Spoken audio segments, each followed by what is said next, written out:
provider, shelter, you reign. The angels sing holy, holy, holy. I was lost in sin, but you made me whole when you gave your glory for me. I can never comprehend your ability, your glory and your power, epitome of divinity. His power made the blind to see. His power made the lame to walk. Trust me, there ain't nobody like him. Jesus, forever you remain king. So every day of my life, I dedicate it to lifting you higher. You are the love of my life. Nothing compared to you, we lift you higher.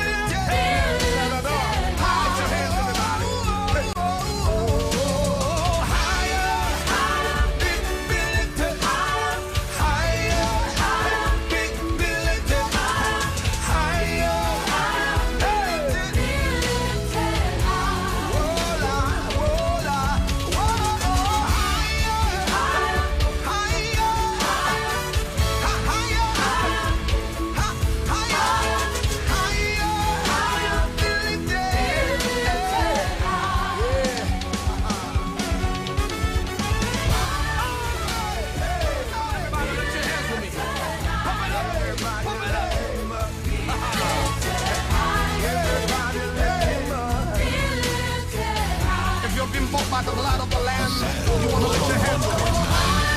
We just want to lift Jesus up. Come on.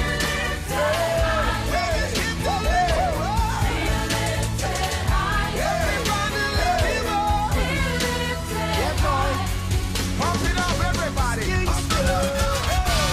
I hail the King and let the earth proclaim that you alone deserve the glory. My provider, shelter, you reign. The angels sing holy, holy, holy. I was lost in sin, but you made me whole when you gave your glory for me. I can never comprehend your ability, your glory and your power, epitome of divinity. His power made the blind to see.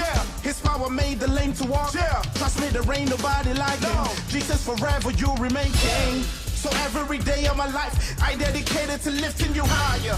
You are the love of my life. Nothing compared to you, we lift you higher.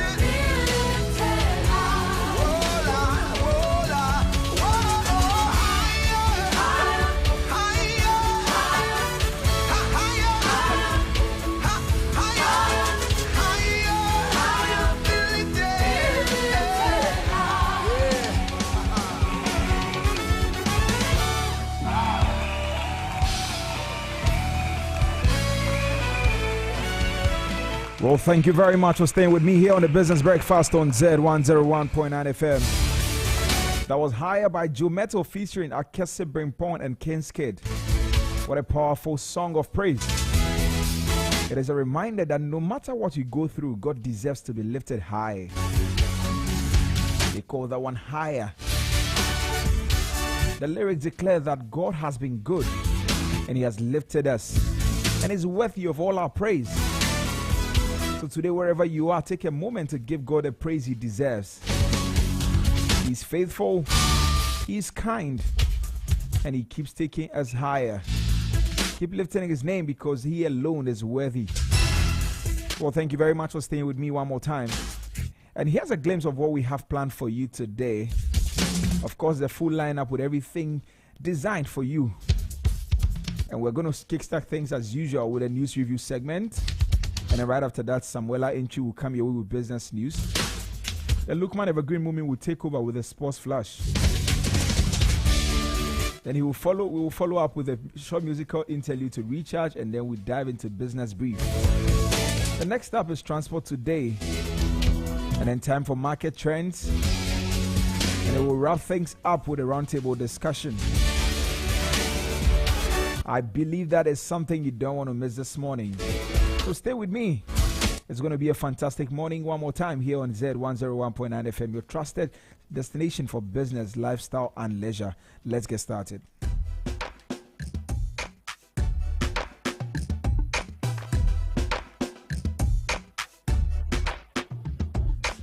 Stay tuned to your lifestyle, leisure, and business radio. Zed 101.9 FM. It's your lifestyle, leisure, and business radio.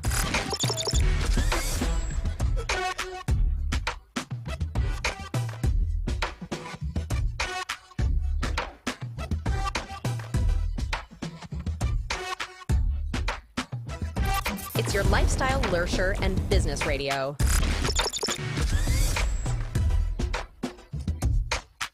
Zed 101.9 FM.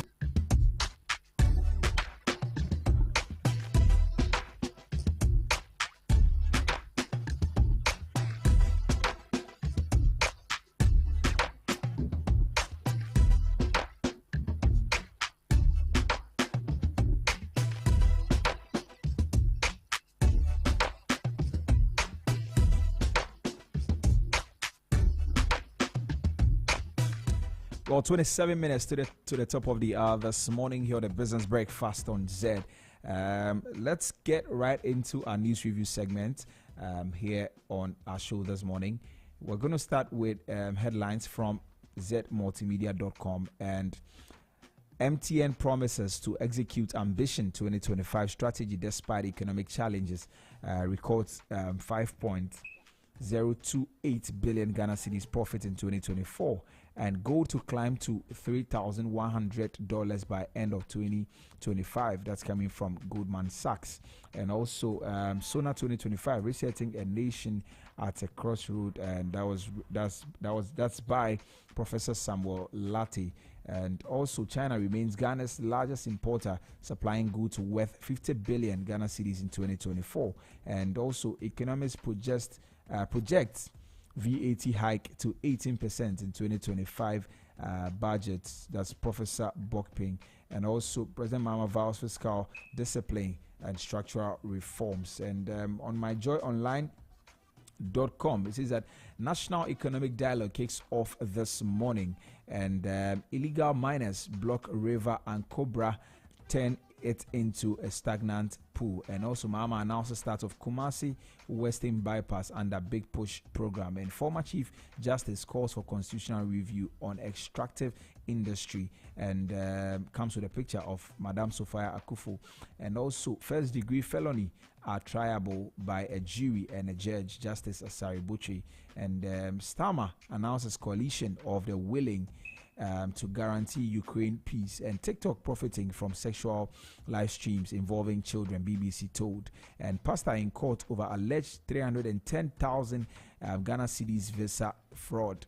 And Mahama pledges completion of Sewa Hospital, other key project in Ashanti region. Crime and immorality would be worse without the church. And on City Newsroom, it says a National Economic Dialogue begins today, and National Service Authority to deduct 100 Ghana cedis from February allowance to for service cloth. And T-bill rate in free fall. How long can they go? Neti, right? And Economic Dialogue must chart a path beyond IMF bailouts. That's coming from Lord Mensa. We will complete Sewa Hospital this year, Mahama says that. And Kumasi Western Bypass construction to begin under Big Push, also coming from President Mahama. And Mahama worships with clergy in Ashanti region. Hearts Village project not funded by taxpayers, and that's coming from Kwachi Ofusu. And Mahama mourns with family of Alaji Asoma Banda. And Pusiga NPP suspend 6 constituency executives over alleged misconduct. And also on graphiconline.com, it says that Parliament holds MPs orientation as minority boycotts. And Attorney General has begun interrogating suspects in corruption. And government pre-finance Hajj expenses set 13th March deadline. And also Kumasi students murder, police retrieve crucial evidence as suspect. As suspect remanded. And also Swami Interchange Kilita Markets project will resume soon. President Mahama says that church must take lead in Ghana's moral and economic revival. Mahama urges clergy to speak up on governance issues. And I didn't realize, okay, well, that's coming from someone else. And okay, on the international front, Starmer announces coalition of the willing to guarantee Ukraine peace, and Zelensky bruised but upbeat after the diplomatic whirlwind. And that's coming. That's on the BBC, and on CNN it says that Europeans embrace Zelensky after he was vilified by Trump, and public remains negative on Trump ahead of address to Congress. And Russia pushes forward with rebuilding U.S. ties after Trump-Zelensky showdown. And these are a few of the stories. We're going to break them down this morning here on the Business Breakfast on Zed. So as we get into it, maybe I should just run you through what the National Economic Dialogue is going to be about. Now, the highly anticipated National Economic Dialogue 2025 begins this morning at the Accra International Conference Center, bringing together top economic experts, policymakers, and industry leaders to address Ghana's pressing economic challenges. Led by President John Dramani Mahama, the forum will focus on the theme Resetting Ghana, Building the Economy We Want Together. And discussions will center on macroeconomic stability, economic transformation, infrastructure development, structural reforms, private sector growth, and governance. A distinguished lineup of presenters including Leslie Dwight-Mensah, Professor Ebo Texing, Abena Osei Opoku, David Ofosu-Dorte, and Dr. Elikplim Kwabla Apetogbo, and Franklin Kujo will share insights and policy recommendation. The discussions will be guided by expert moderators, including Governor of the Bank of Ghana under the SWAL Kufuor administration, Dr. Paul Akwa, Dr. Edward K. Brown, Mr. Joe Mensah, and Mr. Felix Ado, also Professor K.K. Sapon, and Dr. Emmanuel Akwete of the Institute of Democratic Governance, IDEG. And with stakeholders from government, business, and civil society in attendance, today's dialogue is expected to set the course for Ghana's economic recovery and long-term growth. We hope to see what will come out of this particular one. We're trusting that conversations will be far advanced and will lead to some economic policies that will transform the nation's economic stance as of now. And also, NSA to deduct 100 Ghana cedis from February allowance for service cloth. Now, the National Service Personnel Association, NASPA, has announced a deduction from the February allowance of all service personnel across the country. In a statement issued on March 2, NASPA disclosed that 100 Ghana cedis will be deducted from each personnel's allowance to cover the cost of the National Service cloth, which has already been distributed nationwide. And additionally, personnel enrolled in the SIC insurance scheme will face further deductions to settle 4 months of unpaid insurance contribution, fulfilling their contractual obligations under the program. NASPA assured that any further updates on the matter will be communicated in due course.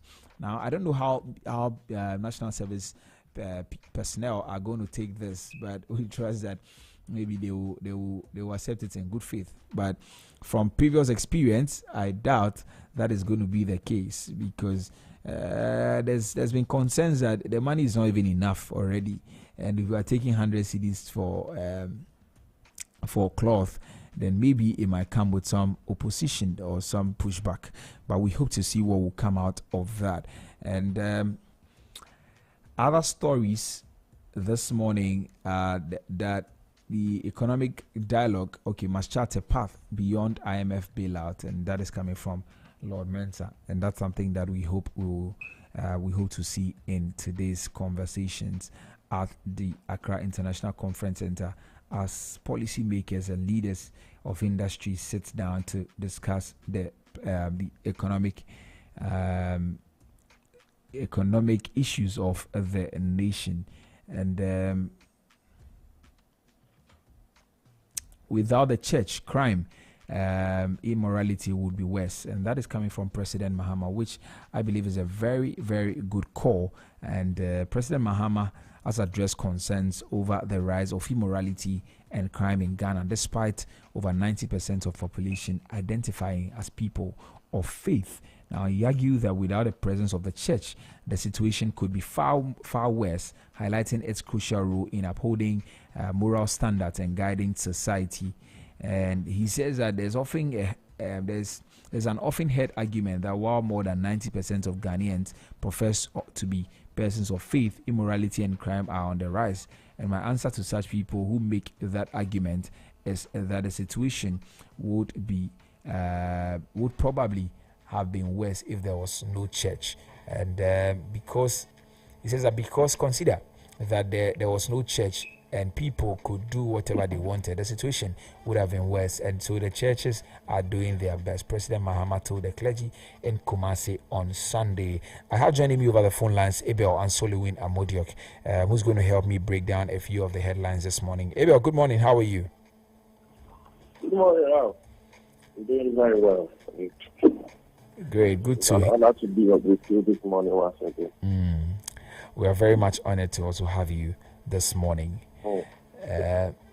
Abel, let's start with the story on President Mahama this morning. Now, President Mahama yesterday met the clergy in Ashanti region, and one of the things that he said was that without the church, crime and immorality would be worse, and he called on the leaders of the church to continue to stand over against issues of immorality and all of that. What are your thoughts on that?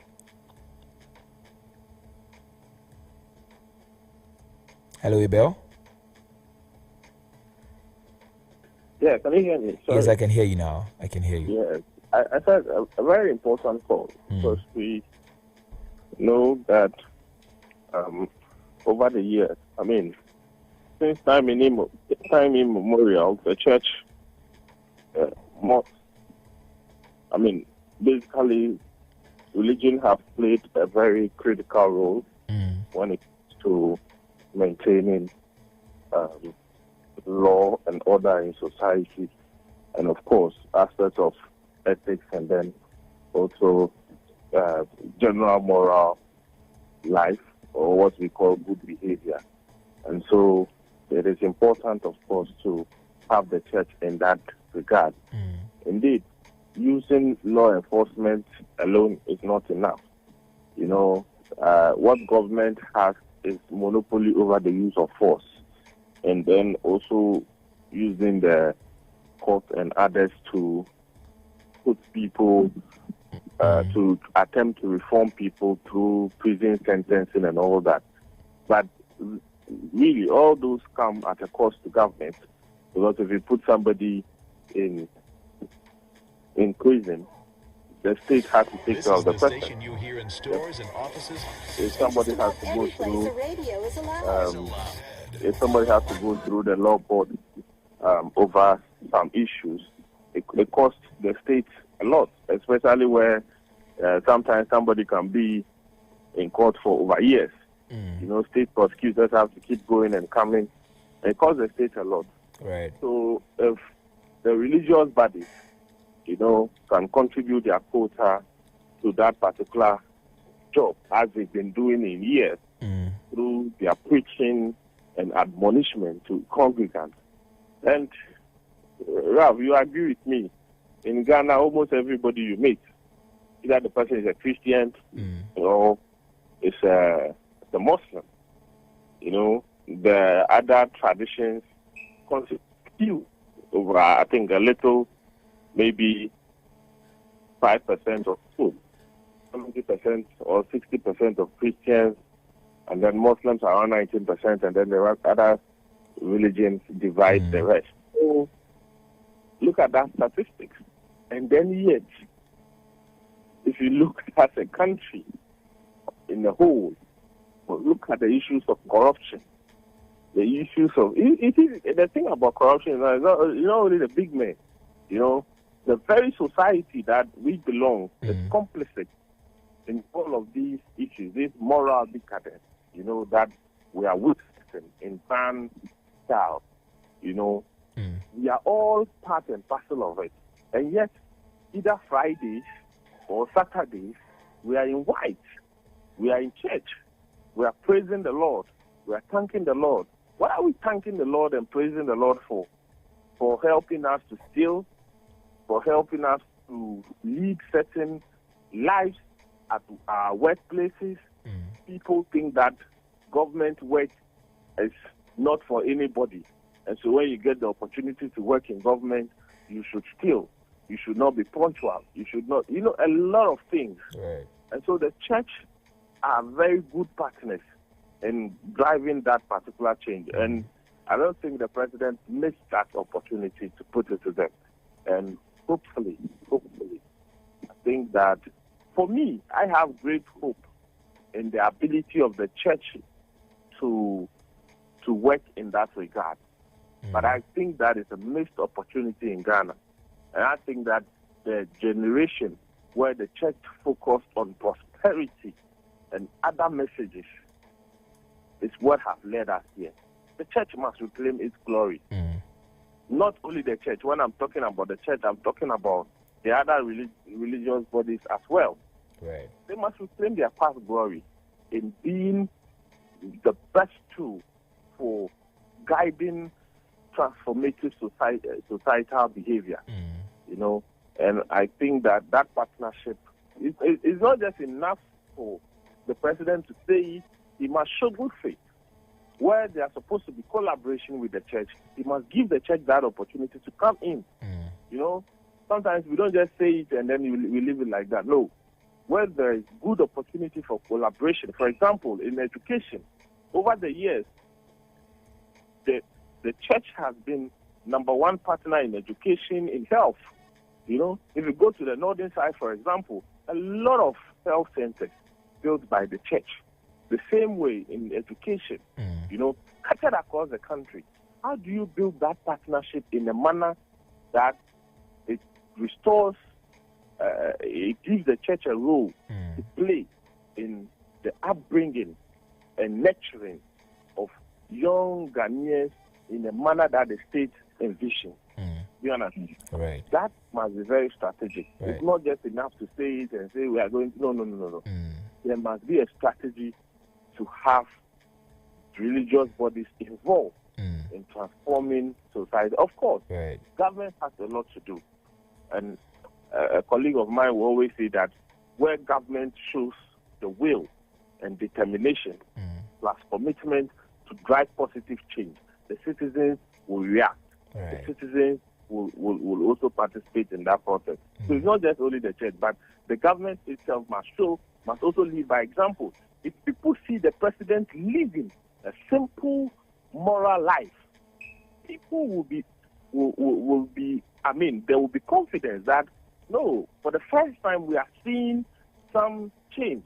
If people see government appointees living simpler lives that are dedicated to work and committed to working for the good people of Ghana, the people will begin to think twice. Say, then after all, the leadership is not just preaching to us. They are leading by example. But when we continue to see them in V8 and fanciful cars, driving around in fanciful suits and things, and living all pompous and all that, nobody will take any word anywhere for anything. Do you understand? Right. The church is also watching. The leadership, the political class.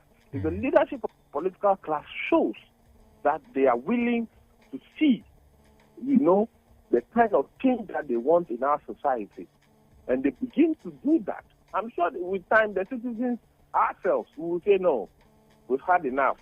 We've a leadership today. Let's work with that. Let's go by it. So political leadership is also very important while calling for that partnership. Right. Very, very important. But away from that, about the National Service Authority, actually the National Service Personnel Association, NASPA, announced a deduction from the February allowance of all service personnel across the country. and they issued the statement yesterday, and the statement disclosed that 100 Ghana cedis will be deducted from each personnel's allowance to cover the cost of the national service cloth, which has already been distributed nationwide. And I am thinking that this will receive some pushback from the people. I think over the years they've been doing those deductions. It started from a very small amount, and then later in attributing the increasing, I mean, the incremental effect to the fact that over the years the cost usually changes, right? Yeah. But and I think one of the reasons why people always have challenges with it is that the time that the deduction is done, because if it is at the point of given the clock that the deduction is not fine. But again, people have also raised concerns because, this is a government institution. How much is a 1 yard of material? We all go to market. You understand? People take the material, they see the quality of that material. They know the material. So when you give 2 yards of that material to somebody and you tell the person that the cost is 100 today, these are some of the agitations that it creates in the system. Then again, you see, what is the whole idea of the National Service Cloth? It doesn't work. I was about to ask you, what is the essence of it? Yes, it doesn't work. You see, if the National Service Secretariat is very interested in promoting the image of the National Service Scheme, okay, where it needs the buy-in of all stakeholders, then there must be something deliberate about it, not the way we are saying it. They give the cloth to us. See, Senior, let's be very honest. When you were doing your national service, did you wear it? I don't even know where they shared it that I didn't get mine, that they took my money, like you're saying. The few people that will go and have it sewn and work on are those that usually will contest for leadership in the various associations at the various districts and regional levels. Yeah. Aside that, majority of people don't wear this thing. Some use it as ironing cloth, some use it for other things. You see, so there's nothing. What are you promoting? What do you intend to achieve with that particular signature thing that you've been doing? Whatever you want to achieve with it, we must see it. And then when we see it, then possibly people will be okay paying the money. But if you are forcing people with the cloth that they will not wear, you see, there's no patriotism. There's no nationalism. Because the National Service the National Service Secretariat, now an authority, over the years, have not been able to impact that particular sense into people. One national service that's a Ghanaian citizen who has completed tertiary education will participate. They are deducting money from your allowances. From the time you have to go and register for P code, you have to pay some 40-something cedis. Then you have to go and pay some money to go and do some registration.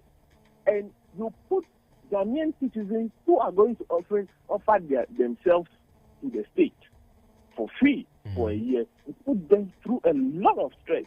And then when it comes to paying them the allowances too, they find means and ways to be deducting unnecessary things from it. I don't think it is right. You see, we must use the national service to instill patriotism and nationalism in Ghanaian citizens like ourselves. That is the way to go. And in doing so, you must develop a comprehensive program that ensures that by the time students go through that 1 year program, our dedication possibly to the state or our understanding of how the state is run and what we can contribute to make the state a better place than we came to meet should be high, but not full of frustration. Look over the years, everybody that goes through national service, it's frustrations upon frustrations upon frustrations. It is not the best. I think it's time the national service reconsider some of these things. If you want to give students certain things, no. That automatic deduction and things, it's not, no. Inspire confidence. Let the people buy it themselves. Make the clothes available. Those that want to pick it up. If there's a program for it, make sure that program, and people can buy it. And maybe you will even buy it at a cost more than that. at the University of Ghana, where I am a proud alumnus of my brother. There are a lot of university items that you can buy. They don't force it on us, but when you are there, time comes you feel like, hey, I have to have my whole cloth. Right. I have to have the university cloth. I have to have this cloth. And you go around buying them yourself. Nobody tells you to go and buy it. Nobody forces you to go and buy it. Is that not the case? Right. Yeah. You have to force people to buy clothes that they will not use at the end of the day. Right. Abel. Yes. I mean, I don't know what could be done about that, but that's something that must be looked at. We have to really do something about it in terms of whether it is really necessary. You know, sometimes we have to review certain things. What was the goal for bringing that particular initiative, and how has it fared over the years? And should we continue doing it? And all of that. I think those are some things that we can contend with. Now, Abel, let's finally wrap up with this one. You know, today the National Economic Dialogue is taking place. Yeah. Yes. I don't. What do you have to say about that? Oh, the president promised to the people of Ghana that when he comes into power, they'll have it right, and it will form part of his policies towards realigning and bringing back the economy on its feet, among other things. So it's basically a promise to the people of Ghana, and he's fulfilling that. I'm expecting that it will not be a usual talk. You know, no, there must be, and I'm confident in some of the people that are on the committee that are organizing it, and I've seen some of the speakers. Mr. Dote, Franklin Kujo. I've seen Franklin Kujo is coming from civil society, Imani Ghana, of course, and then I've also seen people like Dr. Paul Akwa. I think he's a former BOG governor, and among other people that will be delivering or making presentations at the forum. So I think all in all, if you see the people that have been put together, great minds, with great understanding when it comes to the management of the economy and great experience. The experience is also very important. But more important is that we want to go forward. And if we look at, I think that the team has not been, it's not a partisan team. If you look at some of them, if you look at Franklin Kujo from civil society, Mr. Dote, I mean, been Ghana in Africa for so many years in its capacity. Not a member of any political party, that I don't know for sure. And I mean, we see that it's a very dynamic team with a lot of experience and a great understanding of the economy. Right. So they'll be sharing their perspective, and of course, the attendees also will have an opportunity to take on some of the issues that will be at the end of the day. By tomorrow, my expectations are that we'll put together a framework of homegrown decisions or policies that, if government taps into it within the next few years, we can see some positive things happening on the ground for our economy and for the citizens in general. It is about our well-being, and so I'm expecting great stuff from the forum today. And I'll be very keenly. So maybe tomorrow we can hopefully we highlight some of the things that will come up. Abel, thank you very much this morning for joining me on the Business Breakfast. I'm grateful. Thank you. Thank you. Please enjoy the rest of your day. Well, it is exactly 7 o'clock here on the Business Breakfast on Zed, and now time for business news with Samuela Inchi. Keep listening to us. It's your lifestyle, leisure, and business radio.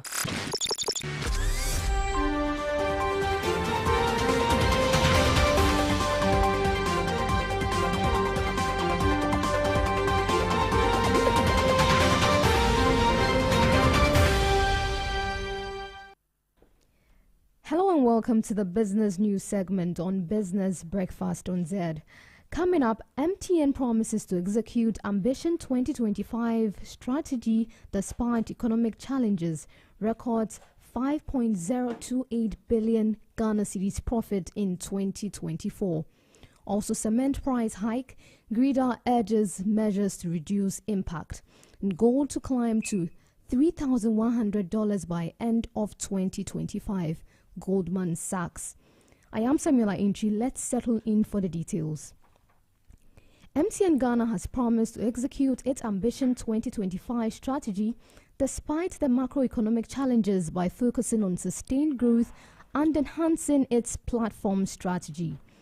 This is after the telecom giant posted a 26.3% year-on-year profits growth to 5.028 billion Ghana cedis in 2024.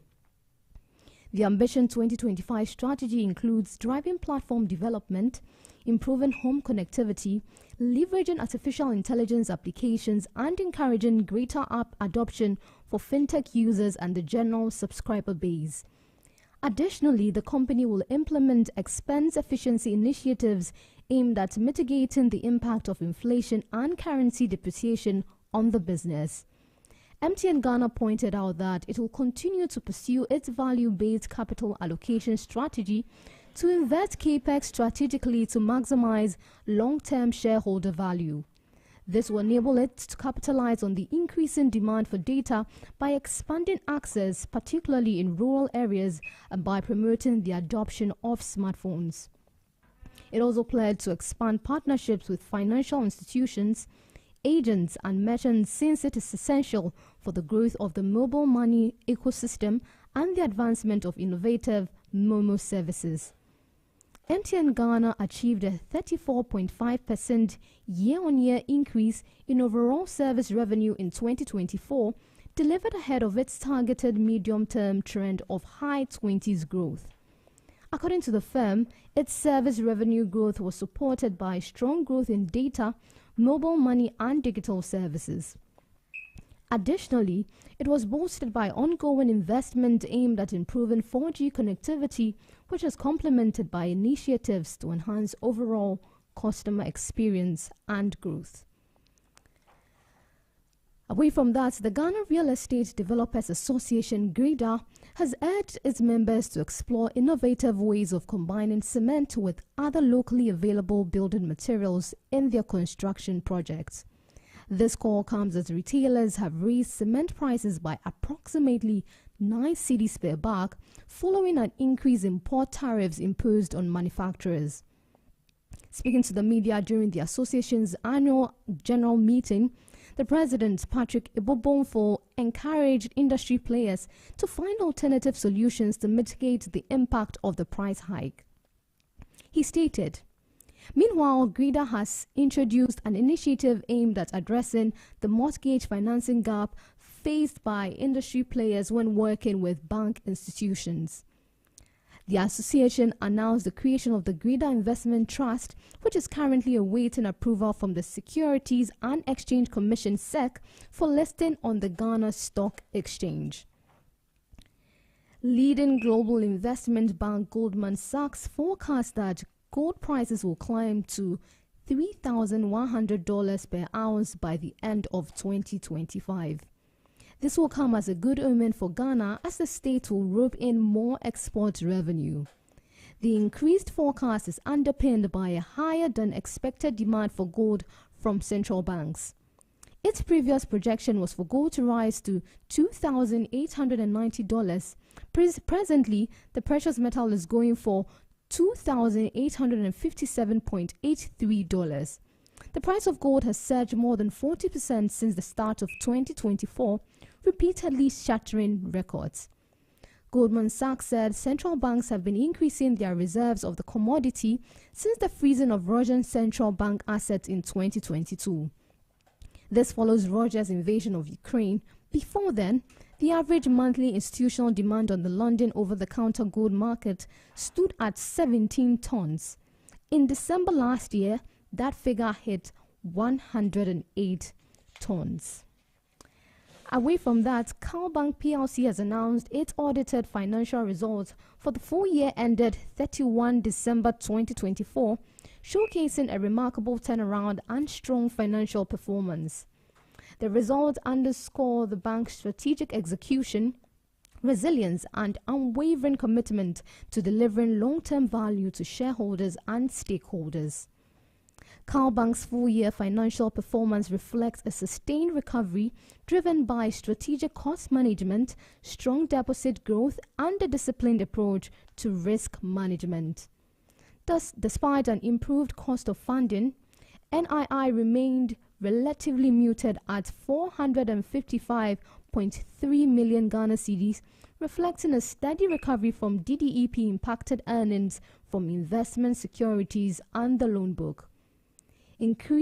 Net fees and commission income increased significantly by 55.7% to 179.6 million Ghana cedis, driven by enhanced digital channel utilization, reflecting improved transactional banking and service delivery.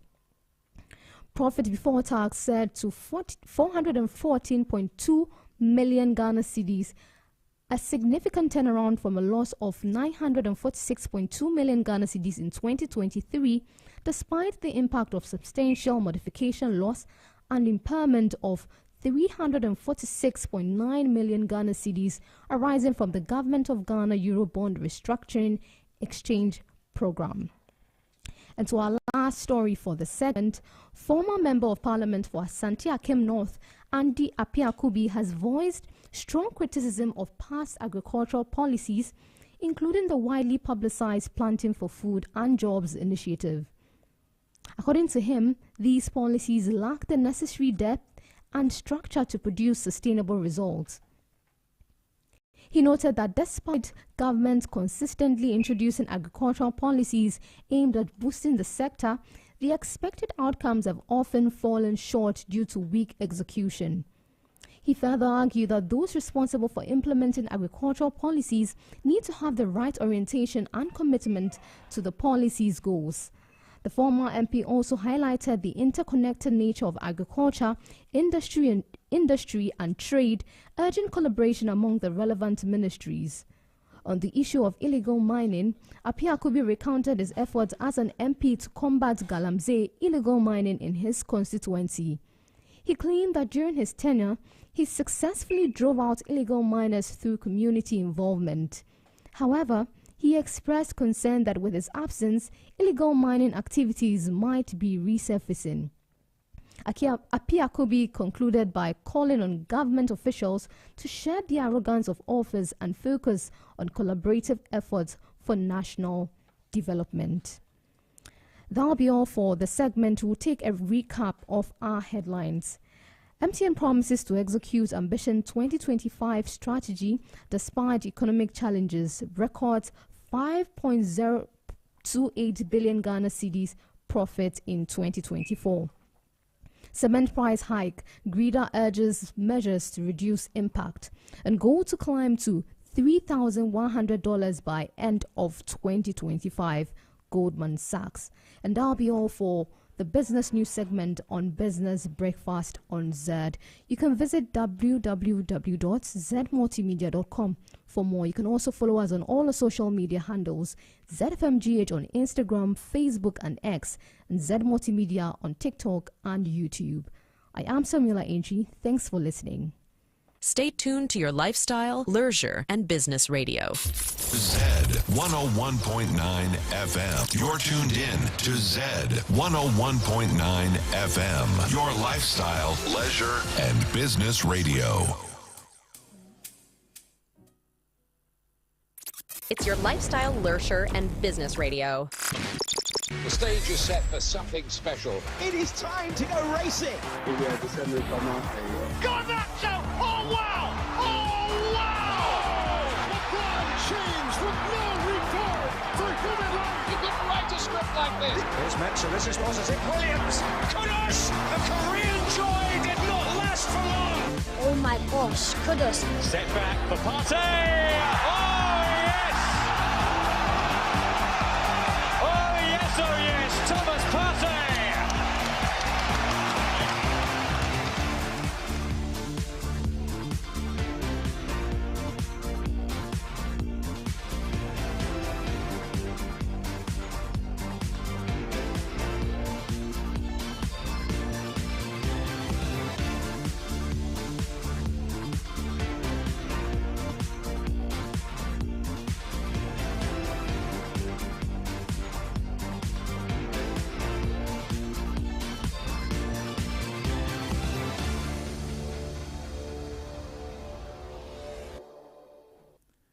Hello, it's time for Sports Flash here on the Business Breakfast on Zed.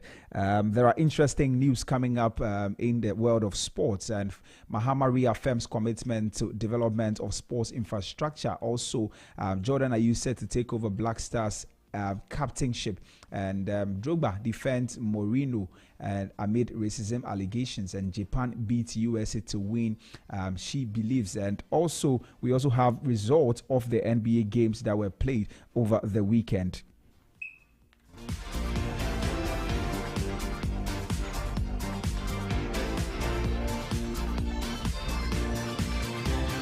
Well, President John Dramani Mahama has reiterated his government's commitment to enhancing Ghana's sporting infrastructure. Speaking during the 2025 State of the Nation address in Parliament on Thursday, February 27, Mahama emphasized plans to build on existing facilities while also developing new ones in the newly created regions. And he says that the government is committed to refurbishing national stadia, completing youth resource centers, and constructing new sports facilities in the region. He further highlighted the importance of grassroots sports, adding that we will also prioritize community recreational facilities to foster greater participation in sports at the grassroots level. While the previous government, led by Nana Addo Dankwa Akufo-Addo, had pledged to construct 10 multi-purpose youth resource centers, but only 2 were completed before they left office following the 2024 general election.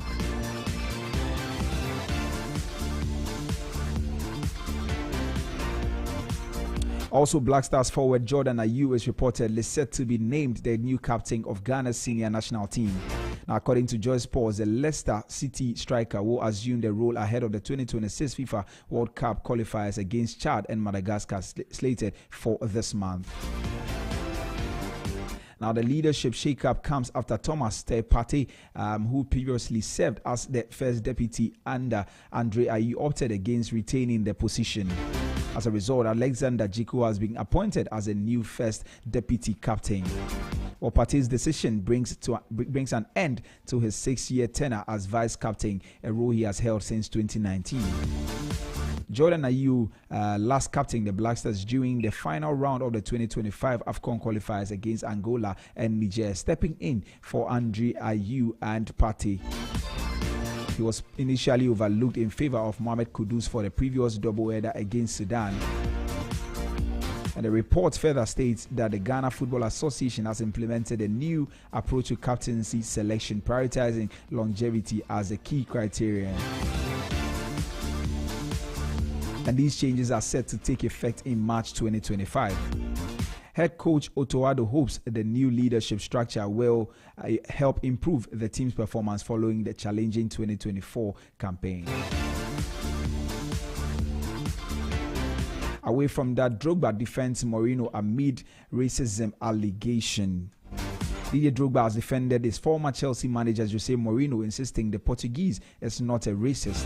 Galatasaray accused Fenerbahce manager Mourinho of making racist statements following the goalless draw between the Turkish Super League rivals on Monday.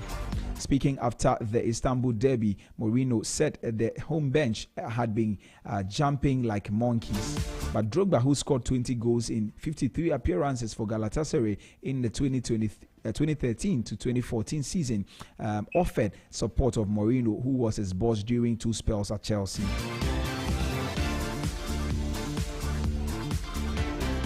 Before the Galatasaray encounter, he also repeated criticism of a Turkish referee, saying it would have been a disaster to use an official from the country.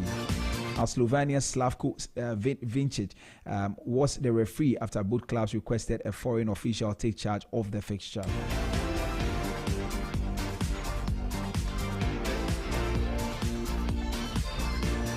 Now, moving on, former Chelsea boss Ima Hayes lost her first match as manager of the United States as Japan won the She Believes Cup. The US were bidding for a record extending 6th successive title in the annual round-robin invitational tournament. Japan, who lost against the United States in the quarterfinals at last year's Paris Olympics, and revenge at Snapdragon Stadium in San Diego, California. Both nations started the day on 6 points, but Japan had a far superior goal difference and knew a draw would be enough to claim the title. It is the first time Japan have won the competition, with their previous best runners-up finish in 2023. Hayes took over the US team in May 2024, and she believes her side are better off as a result of this experience as they build towards the 2027 World Cup. The relationship Japan have in terms of the volume of games they've played together really shows, Hayes said. They were a higher level to us throughout. And now to the results from some NBA games over the weekend. Now, Suns was defeated by Timberwolves, and also Jazz lost to Pelicans 1-8 against 1-1, and also Raptors won the match against Magic with a goal difference of 2, and also Knicks won by 116 against Heat 112, and Thunder 146 against 132 Spurs, and also Lakers won the Clippers by a goal difference of 6.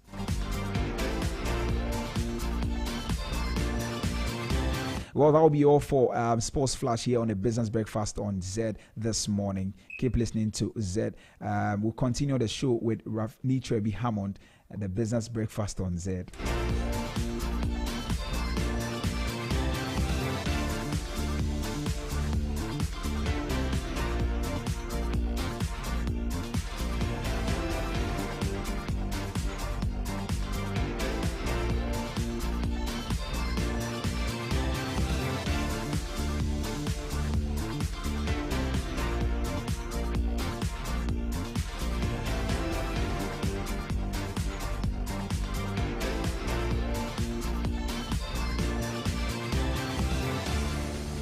Stay tuned to your lifestyle, leisure, and business radio.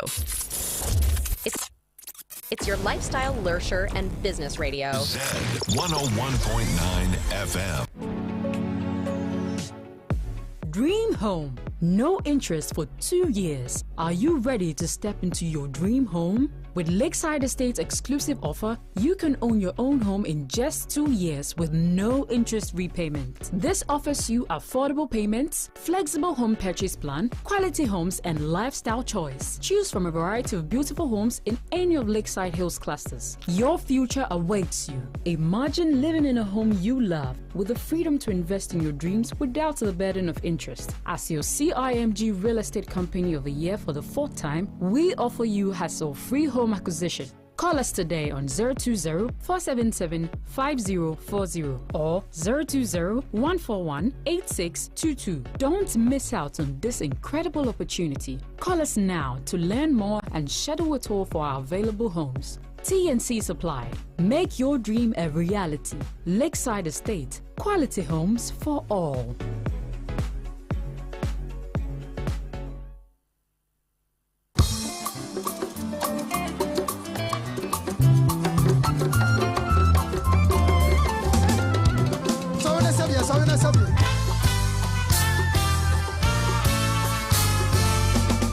Stay tuned to your lifestyle, leisure, and business radio.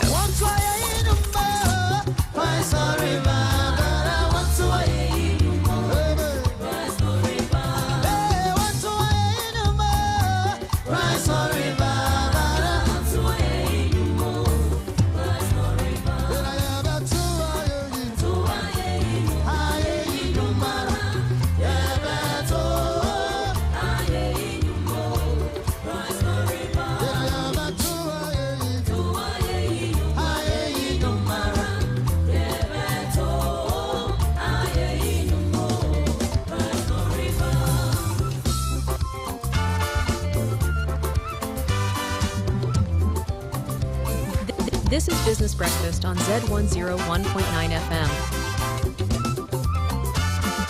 This is Business Breakfast on Zed 101.9 FM.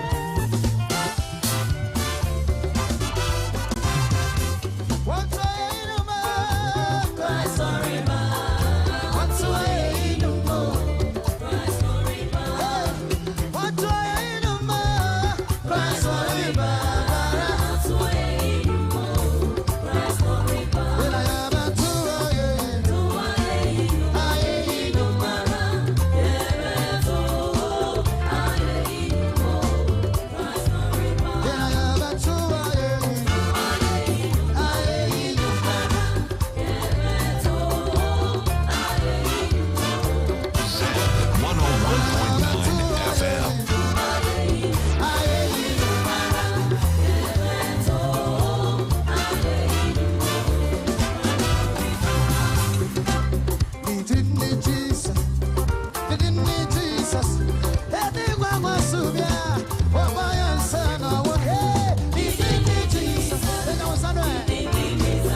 Business Radio.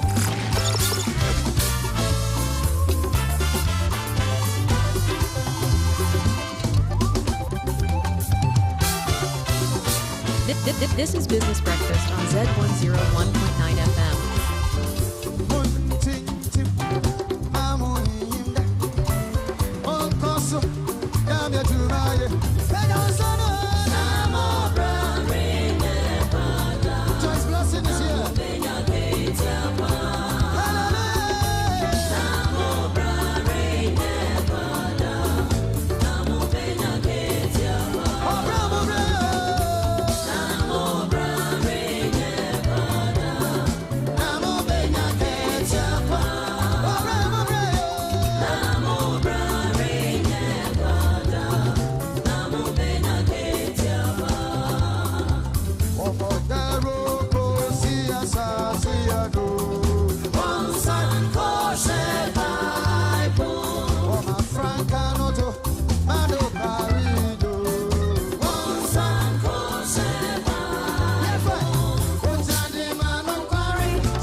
This is Business Breakfast on Zed 101.9 FM.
And Business Radio.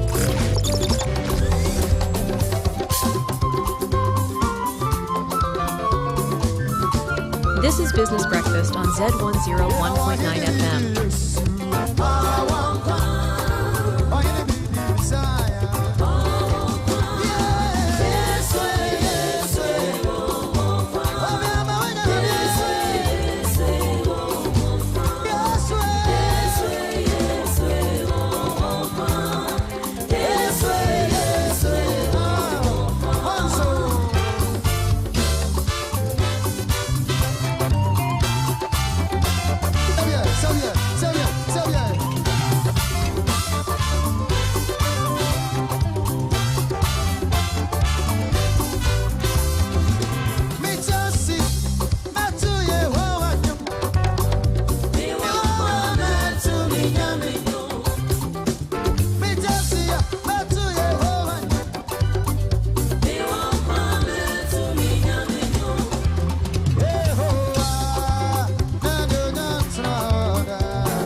This is Business Breakfast on Z101.9 FM. Well, thank you very much for staying with us here on the Business Breakfast this morning. That is Escape from Pong with a Pentecost praise. Well, we get right into our business brief this morning here on the Business Breakfast on Zed. And today I'm going to talk to you about the domestic debt exchange program that Ghana went through. Ghana is not alone in that. So we're going to talk about all of that. Stay tuned.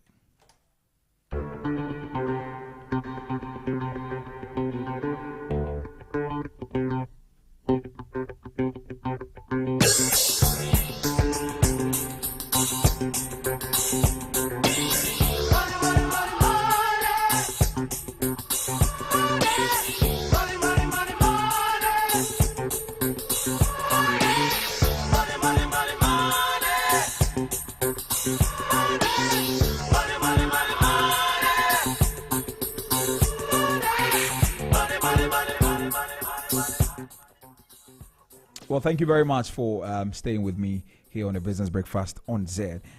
Today, I'm talking to you about the domestic debt exchange program, and that's one of the most controversial financial policies that governments adopt when they are faced with economic distress, or when they are facing economic distress. Now, it is a strategy that is used to restructure a country's debt, but it often comes with some severe consequences for businesses, for banks, investors, and ordinary citizens.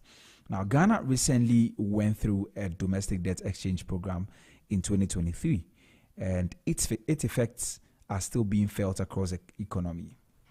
But Ghana isn't alone. There are many other countries, including Greece and Argentina, who have had to implement similar programs in the past. Some have recovered, while others have struggled to regain investor confidence since they did that. So let's break this down. What exactly is the domestic debt exchange program, and what happens when a country implements one? Now, a domestic debt exchange program is when a government renegotiates the terms of its existing local debt to make it more manageable. Now, this often involves extending the maturity period of bonds, meaning investors wait longer to get their money back, right? It also involves reducing interest rates on existing bonds, and haircuts, the famous haircuts, where investors lose a portion of the value of their investment. So that is that. Now, governments do this when they cannot afford to service their existing debt and need to prevent an economic collapse. But the downside is that it can shake investor confidence. It can also hurt financial institutions and put ordinary people in tough situation. Now, let's talk about Ghana's domestic debt exchange program that we implemented. Now, by 2022, Ghana was facing a serious economic crisis. Debt levels were unsustainable, with the country spending a huge chunk of its revenue just to pay interest on loans. And the Ghanaian cedi depreciated sharply, causing inflation. We're all in this country. I'm sure many of you might have felt it around that time, that we're in some tough times as a country. And also, government bonds at the time, which were once seen as safe, suddenly became some risky investments. Now, in response, the government launched the domestic debt exchange program in early 2023 as part of its agreement with the International Monetary Fund, IMF, for a bailout. Now, what was the impact? Of course, governments got the IMF support. Ghana's debt restructuring was a condition for securing a $3 billion IMF bailout, which helped stabilize the economy in the short term. But the other impact was that banks took a major hit. Many Ghanaian banks had invested heavily in government bonds. When bond interest rates were reduced and maturities were extended, the banks lost money, and this affected their ability to lend, leading to what we call a credit crunch. Now, pension funds and investors also suffered. Now, many people, including pensioners, relied on government bonds for retirement income. Now, when their bond payments were delayed or reduced, it created financial hardship for thousands of retirees. I remember the Madame Sophia Akufo even joining some pensioners to picket and all of that at the Ministry of Finance, and a host of other things happened. Now, another impact was that businesses struggled.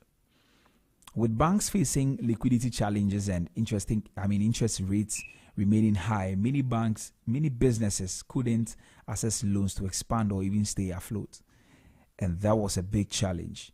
Also, investor confidence declined, both locally and internationally. Investors lost interest or lost trust in Ghana's financial system, and that made it hard for the country to attract new investment. Even today, Ghana is still dealing with the aftershocks of the DDEP. While it helped the government restructure its debts, the long-term impact of financial institutions and economic growth remains a challenge, and that is something that is very worrying. Now, let's look at other countries, because Ghana isn't the only country that has had to restructure its domestic debt. There are two countries that I'm going to talk to you about that went through similar debt crisis, and I'm going to share with you what happened afterwards. One of them is Greece in 2012. Now, Greece debt crisis forced the country to implement one of the biggest debt restructuring programs in history. The government forced private investors to take huge losses on Greek bonds, which helped lower debt levels. Now, what was the good news? Greece eventually recovered and was able to return to international markets. But what was the bad news? The process was painful. Banks collapsed, unemployment skyrocketed, and businesses suffered for years before things stabilized. Another country that I want to talk to you about is Argentina. In 2001 and also 2020, they went through the same thing. Now, Argentina has defaulted on its debt multiple times, forcing domestic debt exchanges on citizens. Now, unlike Greece, Argentina struggled to regain investor trust. Even after restructuring, economic instability continued, and that made it difficult for businesses and banks to operate. What lesson can we learn from that? If debt restructuring isn't handled properly, it can harm a country's economy for decades. Now, Ghana's domestic debt exchange program was a necessary but painful step in addressing the country's debt crisis. However, it has raised concerns about the long-term impact on investor confidence, banking stability, and economic growth. So what can businesses and individuals do in times like these? And that is what I'm going to share with you. First of all, you must diversify your investments. Relying too much on government securities can be very, very risky. Investors should consider real estate, stocks, or mutual funds to spread risk. And that is a very important thing. Also, businesses should strengthen financial planning. Companies must be prepared for financial shocks by having some strong cash flow management and risk mitigation strategies. Very, very important as well. And also, the government must regain investor confidence. And to attract future investment, governments must implement policies that promote economic stability and restore trust in financial institutions. So as Ghana moves forward, the big question is, will the country's economy bounce back stronger, or will the impact of the DDEP slow down growth for years to come? Now, today, conversations are going to be had at the Accra International Conference Center. The conversations about the economy, what we have tagged the National Economic Dialogue. We're going to see what will come out from that. But these are the questions that are coming up. Will the country's economy bounce back stronger, or will the impact of the DDEP slow down growth for years to come? We'll be having a conversation on that in a roundtable discussion this morning. So you don't want to miss that conversation. Very, very good. Very, very brilliant expert is going to share something with us along those lines. So do well to stay tuned as we get into that later today. Well, up next is Transport Today, and Solomon Tetenate will be joining me for that one. Please stay tuned. This is the pre-boarding announcement for flight 3728. Ignition sequence start. 6, 5, 4, 3, 2, 1, 0. All engines running. Liftoff. We have a liftoff.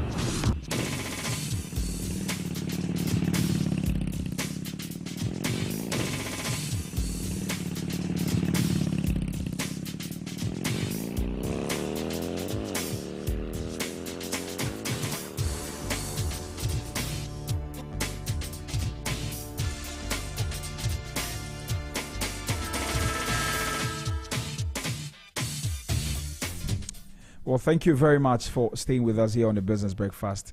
Now time for transport today. Solomon Tetenate gives us all the flight schedules as well as the traffic situation in town. Solo, good morning. How are you? Good morning. I'm doing well. What about you? Yeah, I'm doing very fine. We thank God. Don't ask me. I'm asking you. How was your weekend? Well, it was okay. I think I had enough rest on Saturday. You look it. Yes. Yeah. Just the Sundays, sometimes it's a bit busy out there, but for Saturdays, since you're a pastor,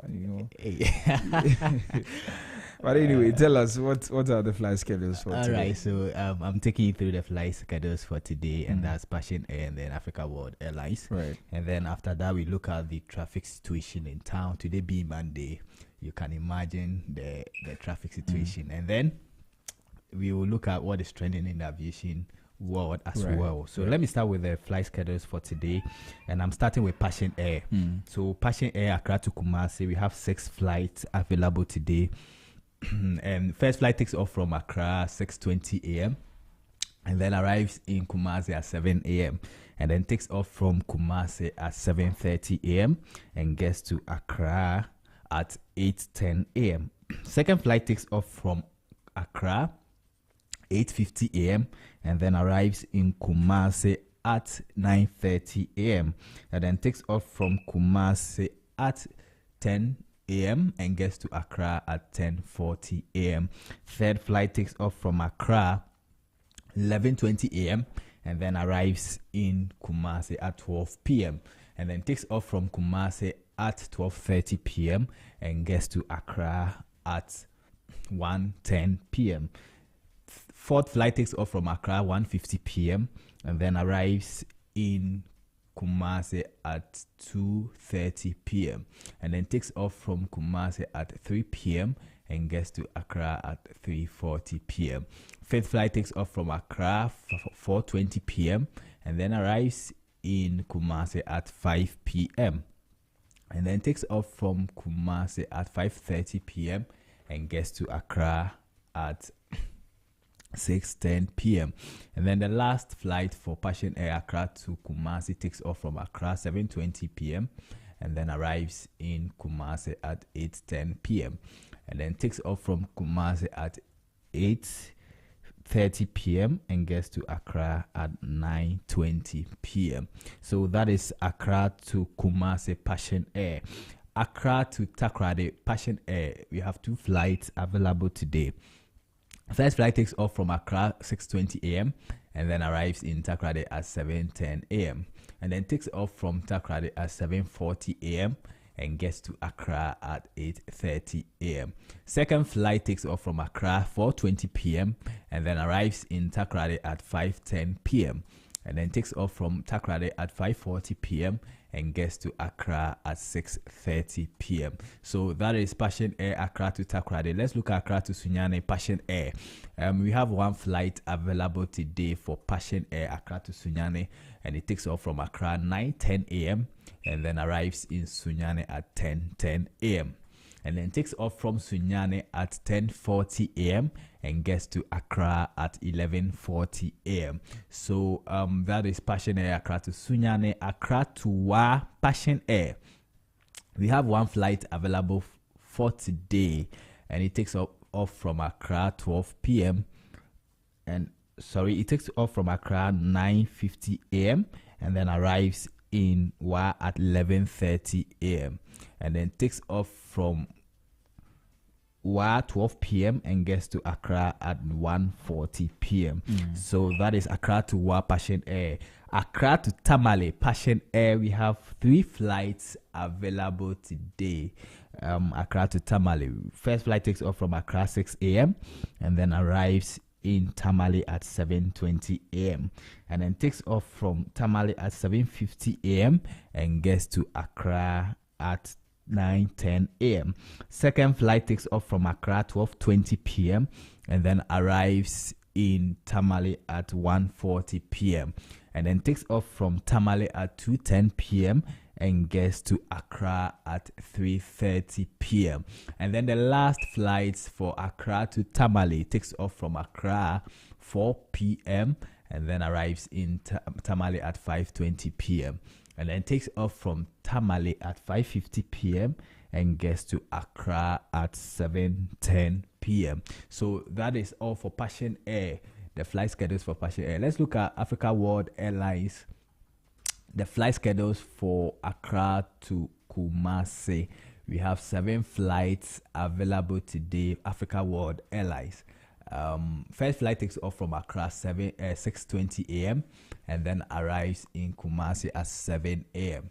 and then takes off from Kumasi at 7:30 a.m. and gets to Accra at 8:10 a.m. Second flight takes off from Accra 8:40 a.m. and arrives in Kumasi at 9:20 a.m.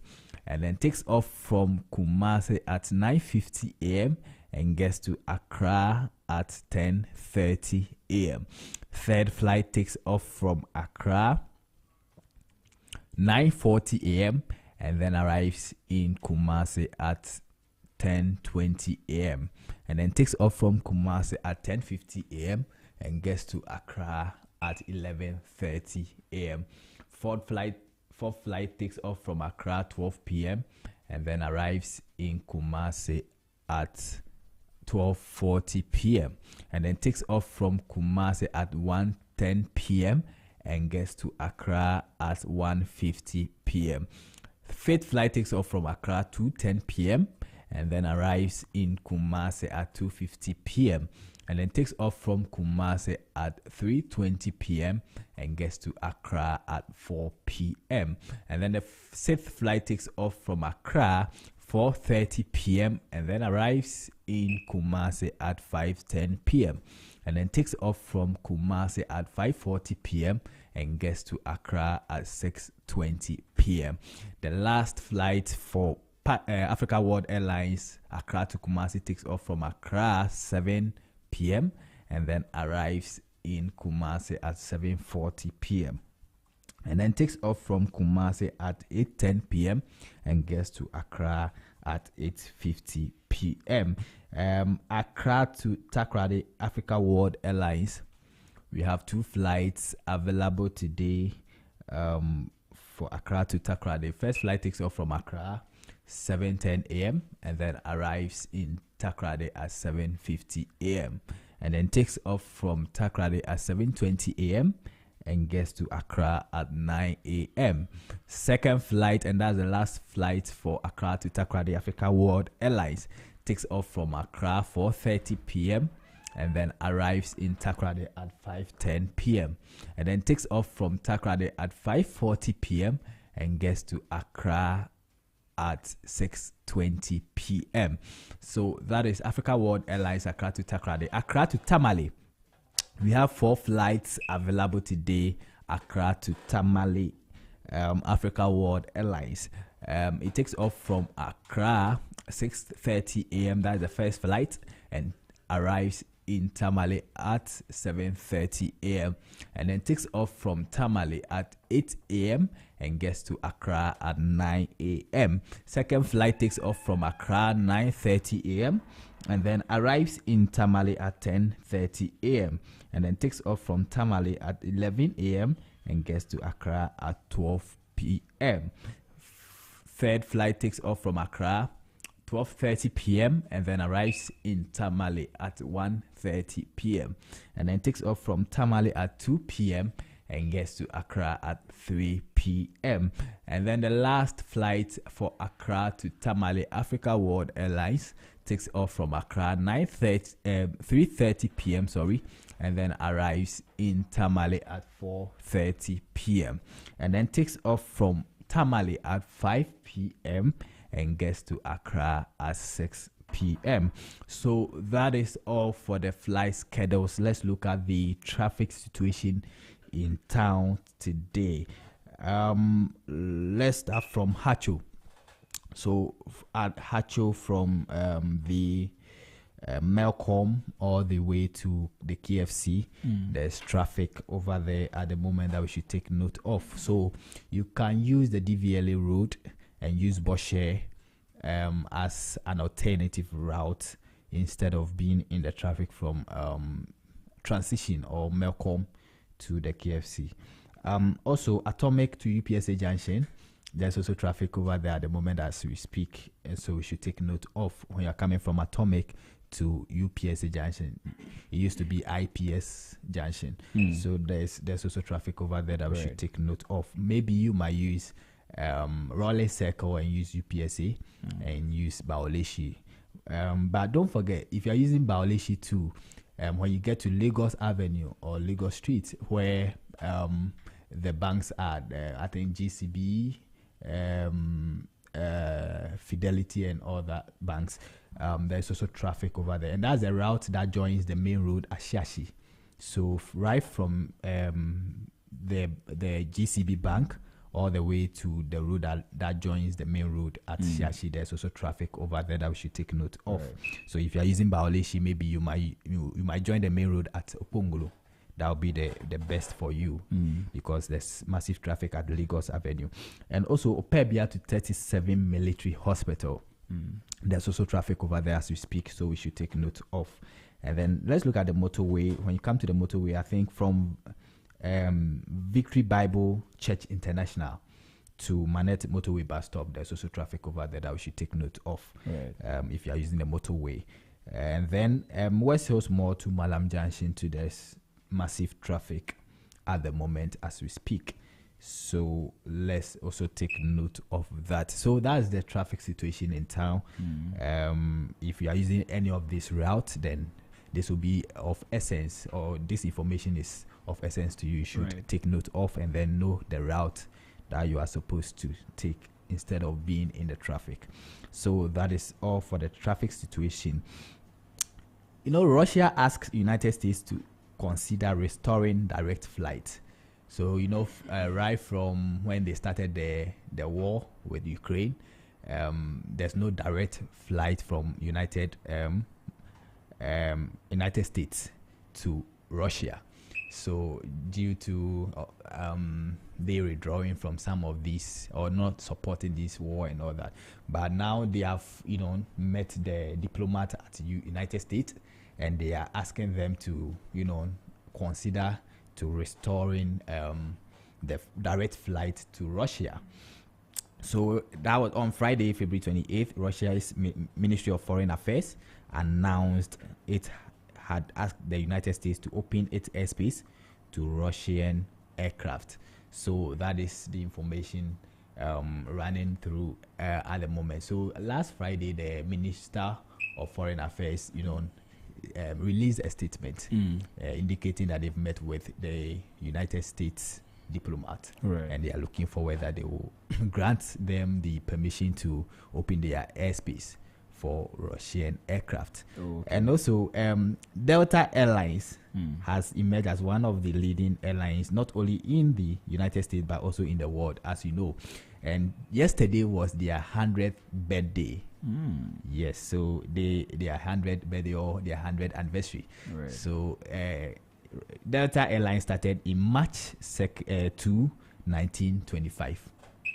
So yesterday was their 100th birthday. So the CEO of the Delta Airlines announced on her Facebook page and the LinkedIn page as well, celebrating Delta Airlines their 100th anniversary. So that is all that is trending in the aviation center. And thank you so much for having me today. Thank you very much, Solomon Tetenate. We're grateful that you came. Thank you too. Right, the show continues. Up next is Market Trends, and Emmanuel Boateng will be joining me for that. But before that, enjoy this spot of music. We'll be right back.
The song in the background is Walk Be by Nats Brew. It's a timeless classic.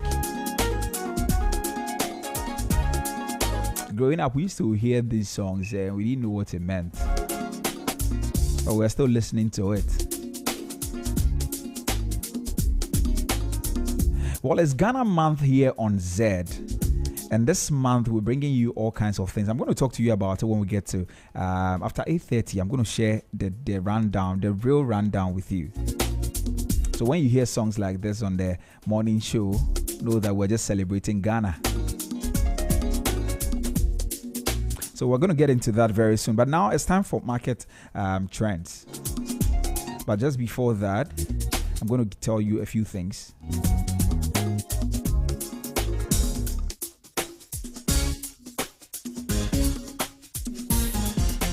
This is Business Breakfast on Z101.9 FM.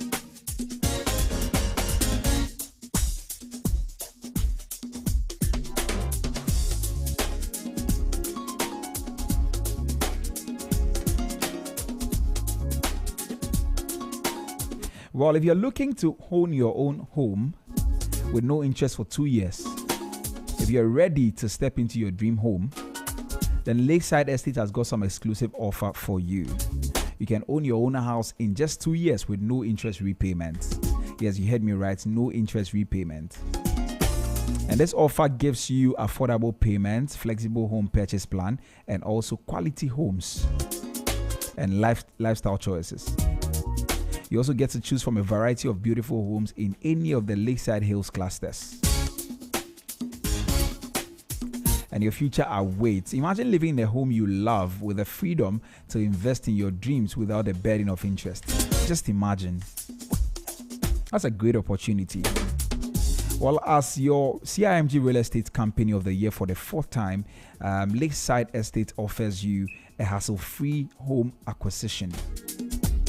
All you have to do is to call us today on 020-477-5042. 020-477-5042 or 020-477-5040. 020-477-5040 or 050-1418-622. 050-1418-622. So don't miss out on this incredible opportunity. Call us now to learn more and schedule a tour of our available homes. Lakeside Estate, quality home for all.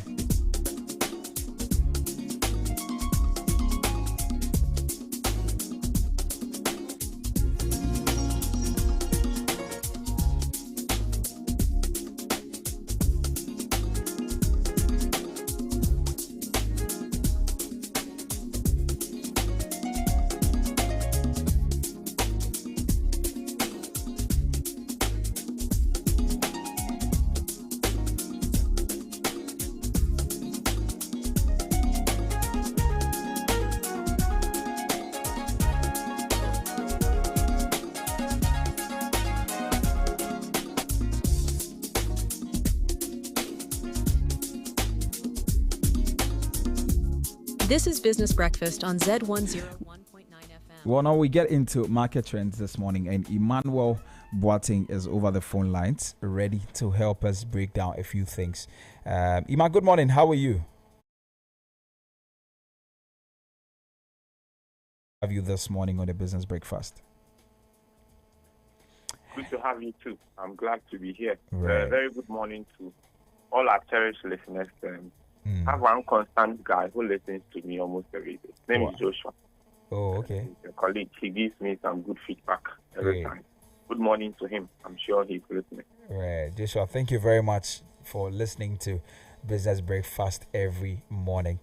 Well, Emmanuel Boateng is an economic analyst. He helps us here at Zed to break down things of economic matters and also other things related to the global market and stock market and what have you. And this morning we're going to talk about the Ghana report, a Ghana Focus report that was released by the African Development Bank Group in 2024. And it's a report that tells us what the state of our economy is, and also what we need to do going forward. And this report is one that is very comprehensive. And so we're going to have a conversation on that this morning, trying to understand the things that the report says and what to expect going forward. And Emmanuel Barton will be helping us understand that. But just before that, today Ghana is holding a national economic dialogue at the Accra International Conference Center. And some of the issues that we're going to talk about today are also things that will be spoken about there. And so we'll be monitoring alongside and see how we can just oppose a few of the things maybe later tomorrow, if God permits. But today we'll focus on what the report says and what is in there, right? And so we'll get into that conversation right away. Ima, so maybe we can start. I don't know if you have some some preliminary thoughts you want to put across before I ask you some questions. My preliminary thought is something I'll come back to later in the discussion. It's how the CBO market has fared. You'll be surprised. The rates are down. Yes, there are some more rejection of bids. As we end, I'll take our listeners through that. And we'll get a very good import of it. It's also important to note that Parliament is having a training. We await the budget to be delivered in a few days' time, I think early next week or so. So that is also something that we are keeping our eye on, what is really going to feature in the budget, especially the government drumming home the issue of fiscal consolidation. How is government going to raise revenue? What is government going to spend on? Is government truly going to scrap the e-levy, the betting tax, emissions levy, among others? Are they truly going to do that? If they are going to do that, what lies ahead for us? Are new taxes going to be introduced? New taxes are going to be introduced. What taxes are those? Are we going to see anything different from what we have seen in the past year? What really is government going to put on the table in respect of its fiscal consolidation agenda, which we are all in for? And so those are some of the things that we expect to see in the coming days, especially with respect to the budget. Right, and maybe your thoughts also going into the economic dialogue today. What are your expectations before we get into what we have to discuss? Well, the economic dialogue, I think it is still at its early stages.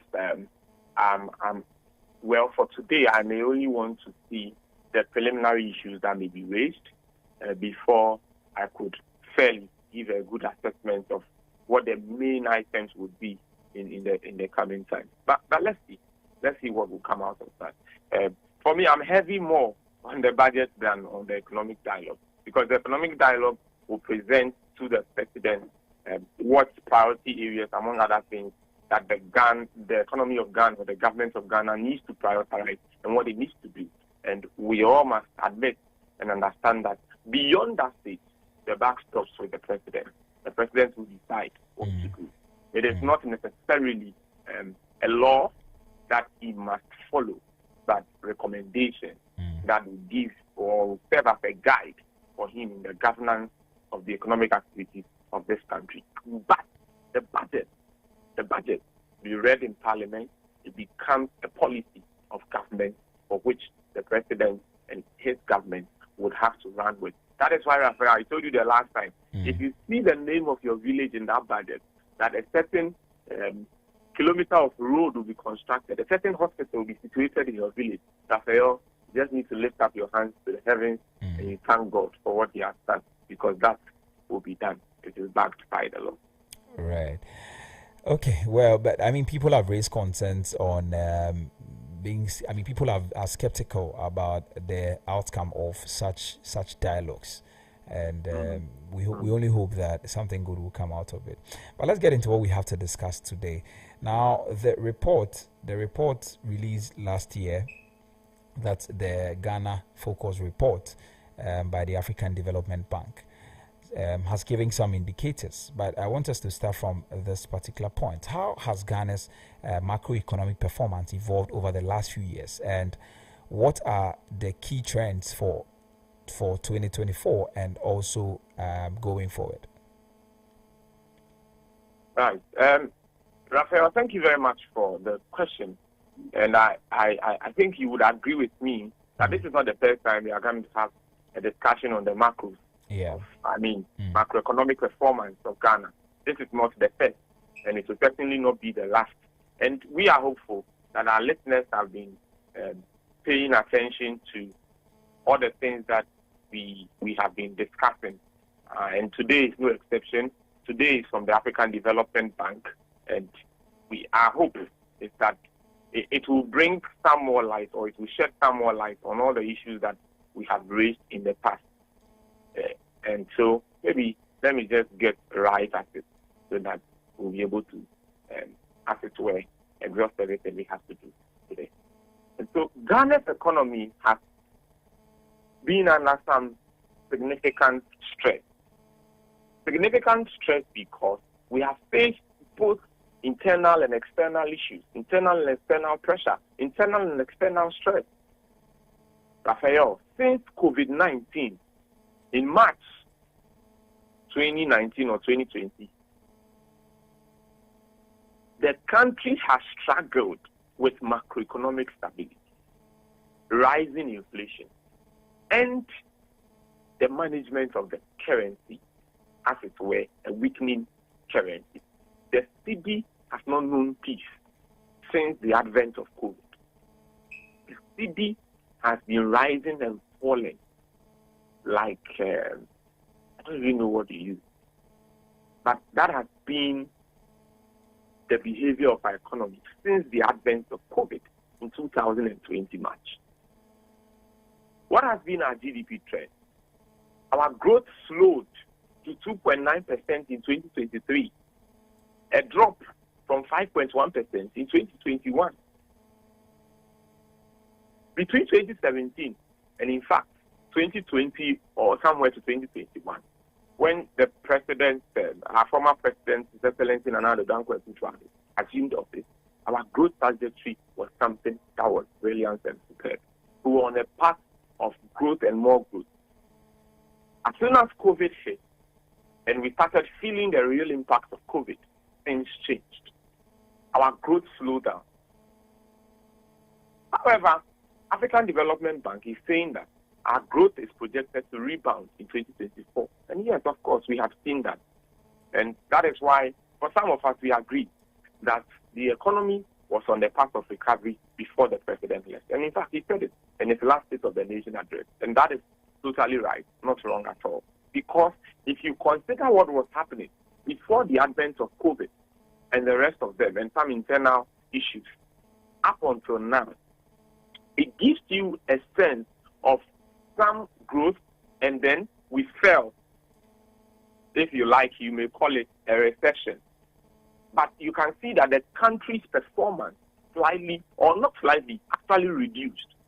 And then post-COVID, post-DBEP, post all of the issues that we have seen, we have seen some recovery. After we went to the IMF, we have seen some recovery. Because third quarter 2024, our GDP growth was 7.2%, 6.8%, I think, in the second quarter. The growth rate for the entire 2024 is not yet out. We are in March. It will be out within this month. And we'll clearly see by the end of the first quarter, it will be out.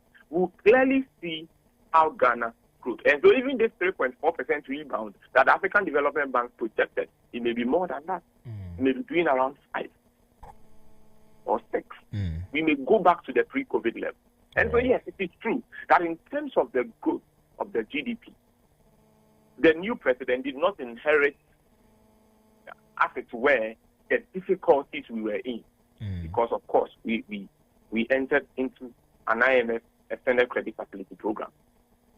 And 2025, Africa Development Bank projects that Ghana's economy will grow up to 4.3%.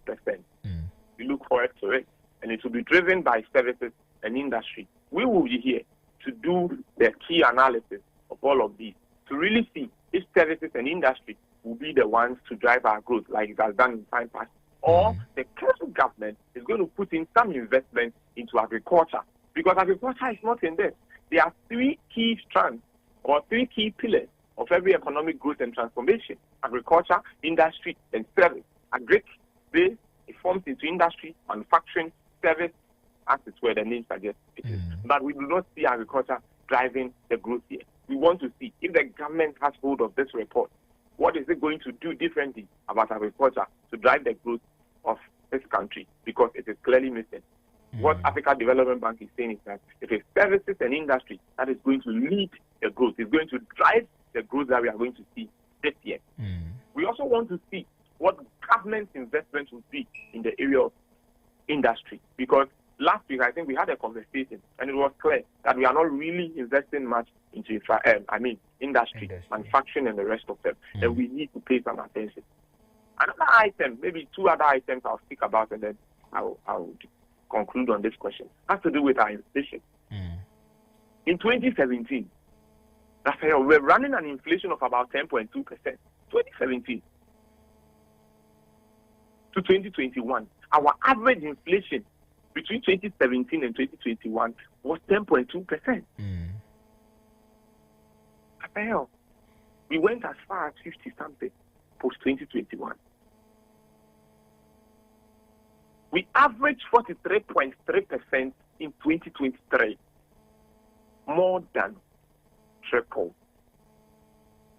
And like I told you, before COVID, before the other issues internally, before all of that, our performance was good. Now, I don't think 10.2% inflation was that bad relative to what we see now. Today, our inflation rate, you know where it is, and you know what it means. Today, as we speak, if we compare our inflation now to what it was in 2021, from 2017 through, we are doing about 23.5% inflation. More than double the average between 2017 and 2021. African Development Bank expects that it will reduce in 2024. Of course, between 2023 and 2024, we've seen some reduction. That is correct. And that 2025 will end with 11.1%. We look for it. Is that realistic? Yes, it is realistic. Oh, I see. We are doing 23.5% now. Now. We could, yes, that's the current inflation rate. And it could drop to 11.1. No, 11, not 7. No, 11. So 11.1. Yes, we could come down to that. It depends on what the government does. It's steep, I agree, but it depends on the policy of the government. And remember, last week we had a discussion on what the central bank intends to do. It is collaboration and coordination in terms of monetary policy and fiscal policy, because the governor cited that in the past, as the central bank does monetary policy, in its quest to bring down the rate of inflation, fiscal policy is also doing something else, which is more or less also doing something else with inflation. Maybe let me put it that way. Right. I don't know if you get the point. I get it. Yeah. So essentially, the governor is calling for collaboration and coordination. Should that happen, we may come down to 15. We may be in the 10. It's very possible. We hope 15 to 18. But as for me, I'm projecting between 13 to 18. 11, if it happens, good news. But I do not see that really. But it all depends on the government. You know, the government's target is 8% plus or minus 2. Yeah. So between 6% and 10%. That is even the government's target. So even 11. But I think central bank is to say they want to achieve that in 2026. So even the 11, it is even higher. But it is still doable, Raphael. Right. It is doable. It depends on the government. Okay. Right. Then our fiscal deficit and our public debt.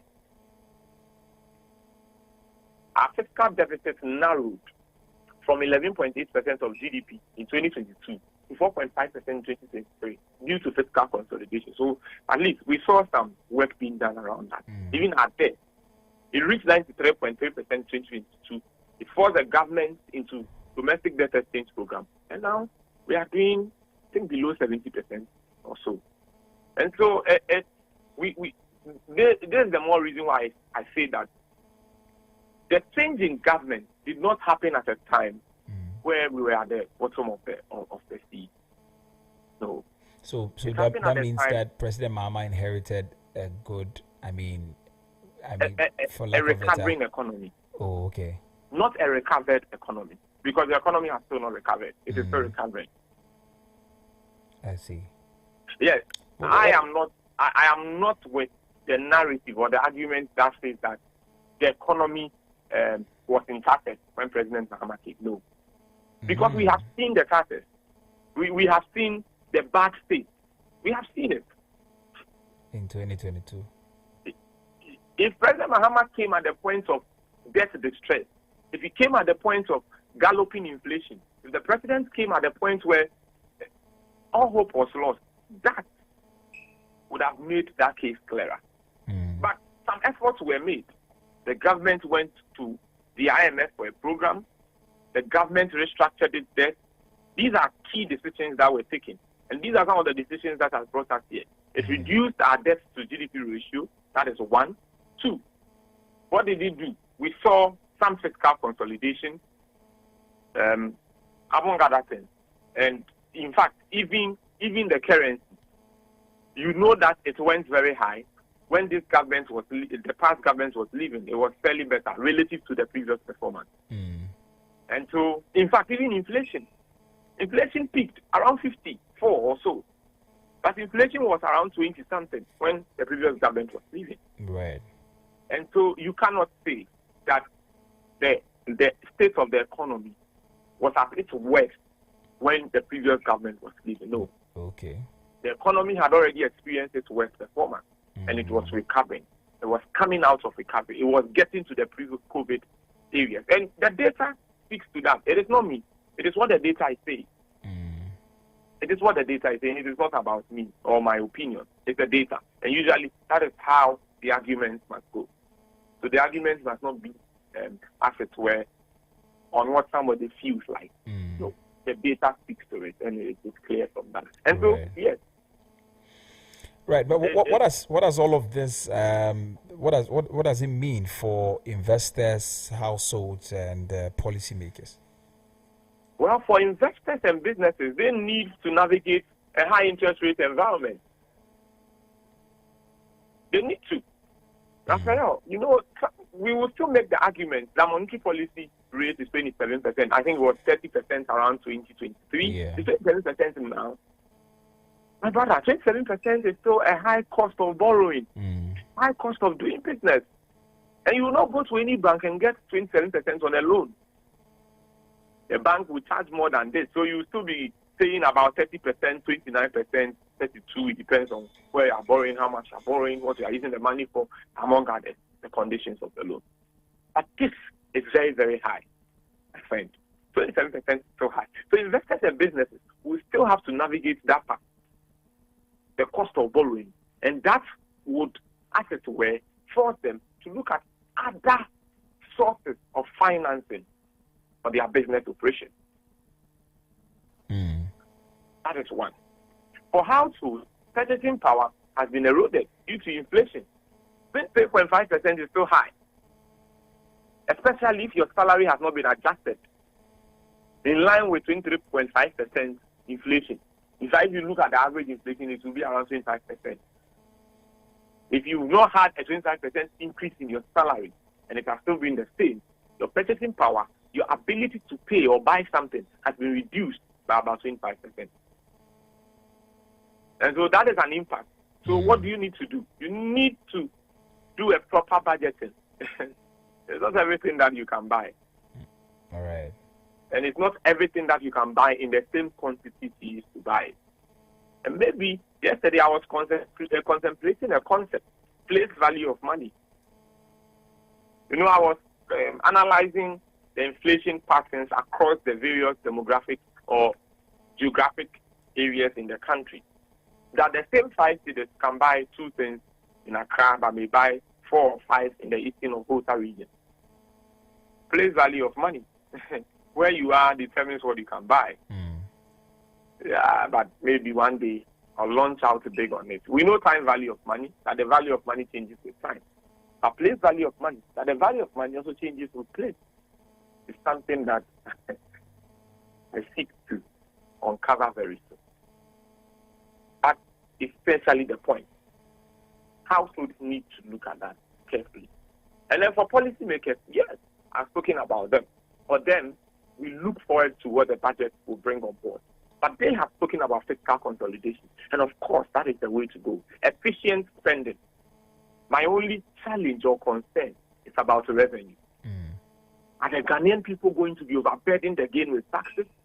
What is really going to happen? I've seen a projection that value-added tax is going to increase to about 18%. We don't know yet. Let's see what is going to happen in the coming days. Right. Ima, our time is already fast spent. I apologize. I know we spent we spent a lot of time on that particular question. But just before, maybe we can continue the conversation tomorrow, and also probably monitor what goes on at the international conferences, at the National Economic Dialogue, and then we can be speaking. We'll probably be speaking about some of the things that will go on there. Now, but what are the main structural transformation challenges that we face as a nation, and how can we overcome them? Right. Ghana's economic growth has not really translated into sufficient structural transformation. Our key challenge is heavy reliance on commodities, raw commodities for export, gold, oil, cocoa. We expose the economy to price fluctuations. When cocoa prices go high, we earn. When they drop, we lose. When gold prices shoot up, we earn. When they drop, we lose. Oil price is the same. But for some of them, like oil, we also do import of oil. That is one key thing that we need to restructure. And I think I don't have to belabor the point because we've said this multiple times. Just exporting cocoa beans, oil in its raw state, gold in its raw state, without any refining of oil, gold, any value addition to cocoa, you do not earn a lot from it. Ghana, Cote d'Ivoire, supplies more than 50% of the world's cocoa. However, Ghana, Cote d'Ivoire, earns less than 5% of the entire cocoa value chain globally. That is a serious problem that needs to be addressed. A very serious problem that needs redress. What do we do? Value addition. What do we do? Refine. And that's what we need to put.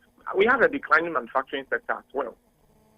Industry is very capital intensive at creating few jobs. We need to look at that. You need to invest around the productive sectors of the economy.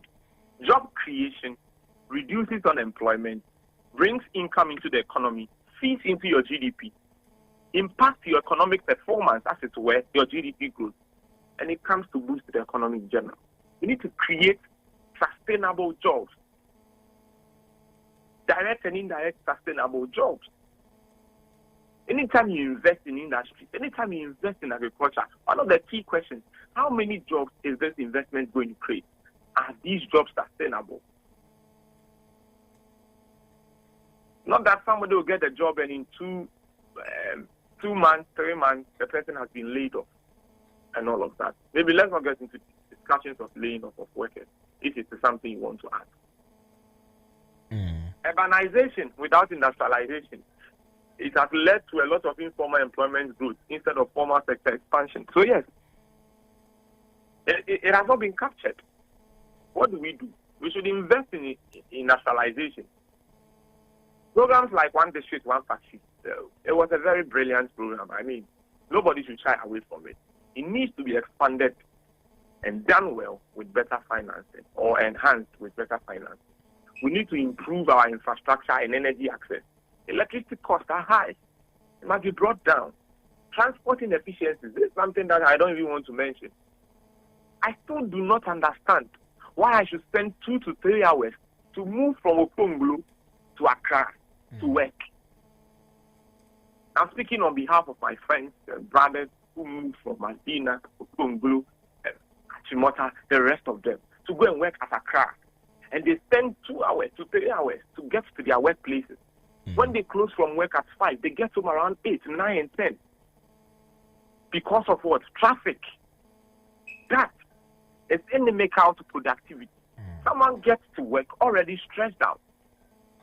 How well would the person be able to work? The person is already tired. The cost of holding our skilled labor in traffic is very high, and the government needs to pay some attention to that.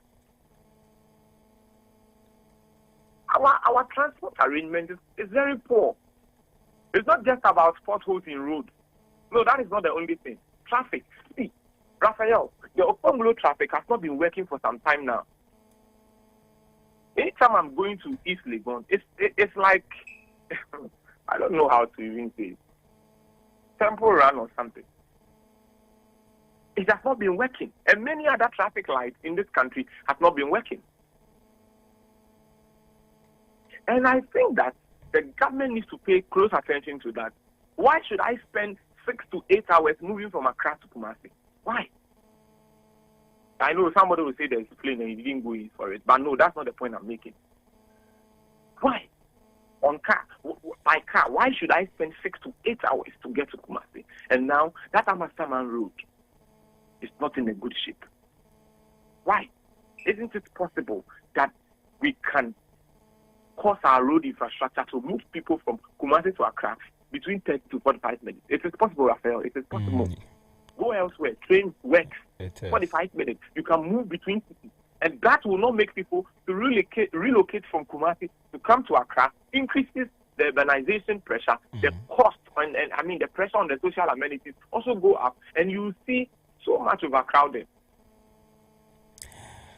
Right.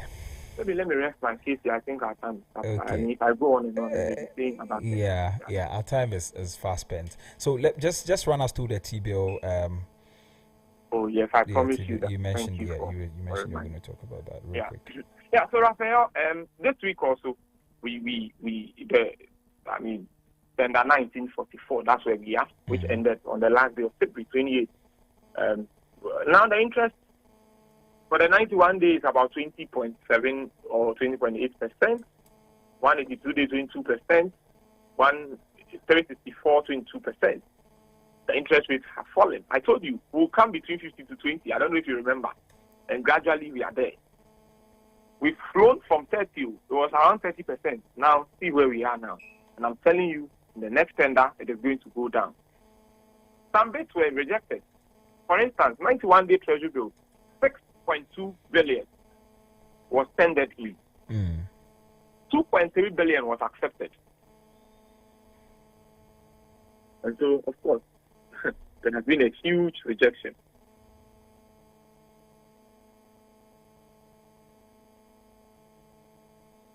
Hello? Yes, I'm here. Right. So 0.8 billion cedis of 91-day treasury bill tendered were rejected. That is very huge. We hope to see what will come out this week as well. Oh, it will suffer the state. When the government has a target, its target for the coming week or the week we are in is 6.4 billion Ghana cedis. 6.4 billion. Yes. Then that has also reduced significantly. Yes, the target has also reduced. Wow. Anyway, because of time, we have to go. No, it's rather 5.7 billion. Sorry, 5.7 billion was the previous tender. Oh. The next tender, 1945, is 5.7 billion. So it has also reduced. And I'm saying that will also reduce. Let's see. We hope that they are able to service these debts, though. Because it's accumulating. I've seen people raising concerns on social media about how much government has borrowed in this short, in just about 60 days just less than 60 days in office. Yeah. Well, we have said What's the solution to this? Don't only invest in T-bills. Diversify your investment. There is nothing wrong with what is happening. No, let me put it on record. Treasury bills are risk-free, instruments. Is that okay? Anything that is risk-free should not be offering more interest than something that is risky. Right. In standard finance literature, the higher the risk, the higher the return. If something is risk-free, it has little to no risk. And so its return should not be as high as 30. Because, the treasury bill is government borrowing, and government must service that. For any bill that you buy, or for any bill that the government sells, you must pay a certain interest rate. And that is debt servicing. It's cost of debt to the government, and it's interest to you. And so, yes, you would think your rate of interest on your investment is coming down, but you also have to look at the broader national picture. It is more cost to the government. Right. And I don't want to say I am happy, but I think that I just want the rate to stabilize, at least to become stable at a point. Then we can, with certainty, know that, okay, this part of the deal has finally come to an end. We know that now the treasury bill market is performing as it should, and the rest of it. Right. Okay, Ima, thank you very much for joining me this morning. Tomorrow, I would want you to talk about strategies for debt sustainability here in Ghana. So you will also be doing your own economic dialogue here on the Business Breakfast. So you make your proposals. Ahead of what will come out from that conversation tomorrow. Sure. I'll propose you. All right. All right, Ima, thank you very much. Thank you. You're welcome. Well, that was Emmanuel Boateng, economic analyst here at Zed. He was helping us understand the Ghana Focus report as released by the African Development Bank, and also he touched on the T-bill market a bit. We're going to get into our roundtable discussion, but just before that, as I indicated earlier, we are in Ghana Month here on Zed. It's our Heritage Month, and I'm going to tell you all that you need to know about that particular program that we're running through the month of March. But just before that, please enjoy the spot of music. We'll be right back. Ghana is the name. Merry and gay, the 6th of March, Independence Day. This March, it's a time to celebrate the heartbeat of Ghana, a time to honor our rich history, culture, and traditions that shape the soul of our nation. Join us on Z101.9 FM as we mark Ghana's Heritage Month. Hashtag Ghana Month on Z. From the 1st to the 31st of March, immerse yourself in the spirit of Ghanaian pride through engaging discussions, live events, and special features. Listen out for special show segments on all our programs here on Z101.9 FM, from weekday talks to weekend celebrations. Be a part of this powerful celebration of our roots, our culture, and our future. And don't forget to share using the hashtag Ghana Month on Zed. Together, let's shine a spotlight on Ghana's heritage and bring our history to life for the world to see. Ghana Heritage Month. Let's celebrate our pride together. Tune in every day on Z101.9 FM for captivating stories, powerful music, and insightful conversations. Visit our website on www.zmultimedia.com. And follow us on social media at ZFMGH on Facebook, Instagram, Facebook, and X, and at Z Multimedia on YouTube and TikTok. Plus, stay informed with the New Finder newspaper for all updates, insights, and education on Ghana's rich cultural values. Ghana Month on Z. Let's celebrate our pride together. I'm made in Ghana. I'm made in Ghana. I'm made in Ghana. I'm made in Ghana. You can take me to London. I'm made in Ghana. You can take me to Lagos. This is Business Breakfast on Z101.9 FM. This is Business Breakfast on Z101.9 FM.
Ghana is the sound of talking drums and kente weaving looms, and the taste of wache, fufu, kelewele, the energy of high life, hip life, azunto, the wisdom of our elders in proverbs and folk.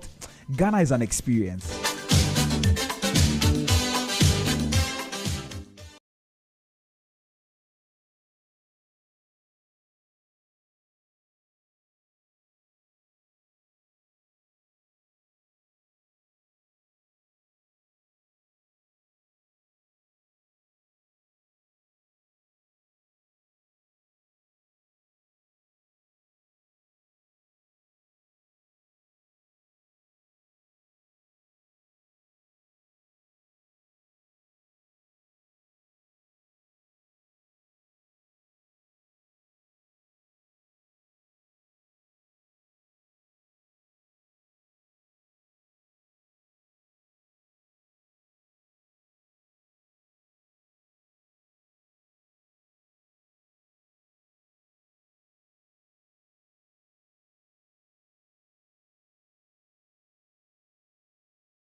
Business are making an impact all across Ghana.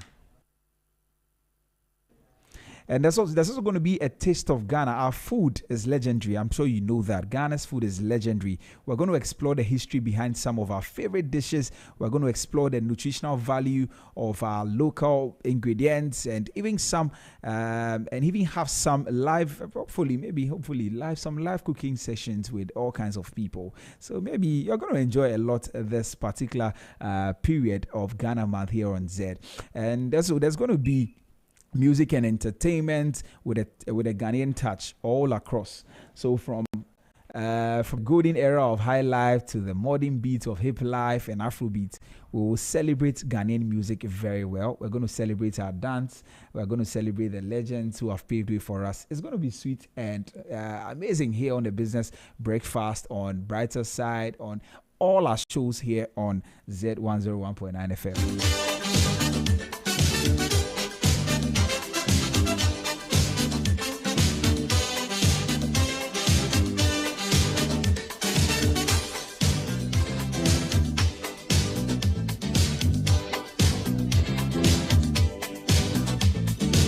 So expect also a taste of Ghana. Like I said earlier, our food is legendary. So we're going to explore the history behind some of our favorite dishes, the nutritional value of our local ingredients, and even have some possibly live cooking sessions. Maybe you. And also we're going to explore some folk tales, proverbs, and storytelling segments. It is important to bring back the wisdom of our elders, all in this month. So we'll share some inspiring proverbs, forgotten folktales, and deep meanings behind our cultural sayings. We're also going to bring you the Ghanaian footprint across the world. Of course, Ghana's influence extends far beyond our borders, and I'm sure you know that. So we'll spotlight Ghanaian achievers abroad, from business moguls to artists putting Ghana on the global map. So this month is not just a month of nostalgia, it's a month to inspire, educate, and empower. Now the big question is, how can you be part of this celebration? Because the celebration is not just about us here at Zed Multimedia. We want you to be involved. So join the conversations, call in, send messages, and let's discuss what being Ghanaian means to you on all our shows. Also, do all to show off your Ghanaian pride. Wear your kente, your smoke, your beads, your cook a local dish, or even just greet someone in your local language. Make sure you do all of that as we celebrate Ghana Month here on Zed. Now here at Zed, all our staff will be wearing African print on Fridays. What a beautiful way to celebrate Ghana. You can as well engage us on social media, post photos, share your experiences, and tell us what makes Ghana special to you. It's your lifestyle, leisure, and business radio.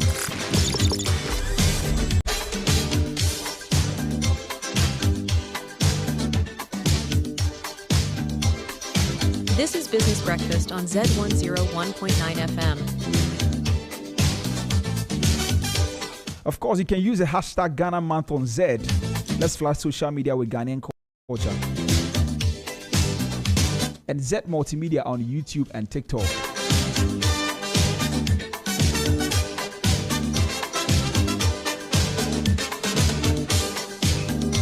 So this is our chance to reignite our national pride, to tell our story, our way, and also to remind the world why Ghana is one of the greatest nations on earth. So let's make this month unforgettable. Let's celebrate, educate, and inspire. Let's embrace our heritage with pride. Well, thank you very much. Medase Akpe Wandanyeshi Imposia. You know what that language is? That's Sisala.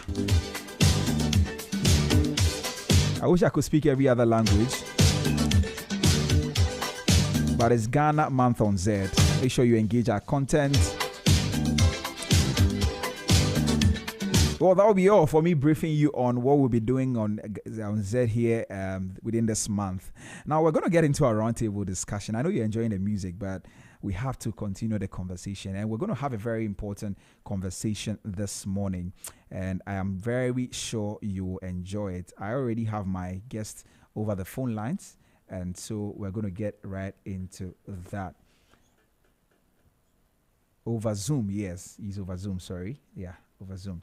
So this morning we're going to talk about Ghana's domestic debt exchange program. its impacts, the challenges, and also alternatives for the future. And we are privileged to have with us over Zoom Mr. Hayford Atta Krufi. He's an investment analyst and the former CEO of the Ghana Pensions Regulatory Authority. Now, he has extensive experience in finance, investment, and regulatory affairs, and he's well positioned to provide some deep insights into Ghana's debt landscape and the way forward. And so, in this discussion, we're going to explore the various sources of finance available to the government, the nature of short, medium, and long-term financial instruments. We'll talk about Ghana's history in terms of domestic debt, and also we ran through to the role of civil society and all of that. We're going to have all of those conversations, and he's over the phone lines. He's over Zoom already to have this conversation with me. Mr. Krufi, good morning.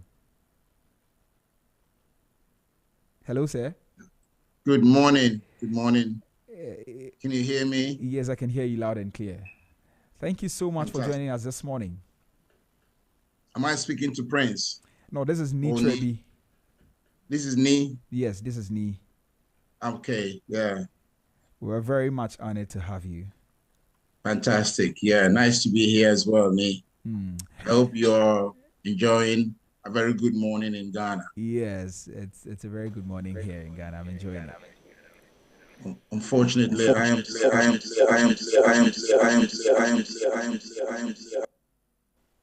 Great. So maybe we can just begin. Government finance. Now, my very first question to you this morning would be that what are the primary sources of funding available to the government of Ghana to finance its activities? Right. Thank you very much for that opportunity. Well, as a government, every government has opportunity to use its own internal resources through tax and revenue collection. So taxes become the main sources of income, and also other revenues that are internally available to the government. And of course, in a third world economy as we have, since our taxes, the tax burden is borne by only a small number of people, there isn't enough revenue coming to government from taxation, and therefore they tend to look outside. But before you look outside, you have to look within your country, where you can move up any kind of financial support by way of loans. And so government of Ghana has its own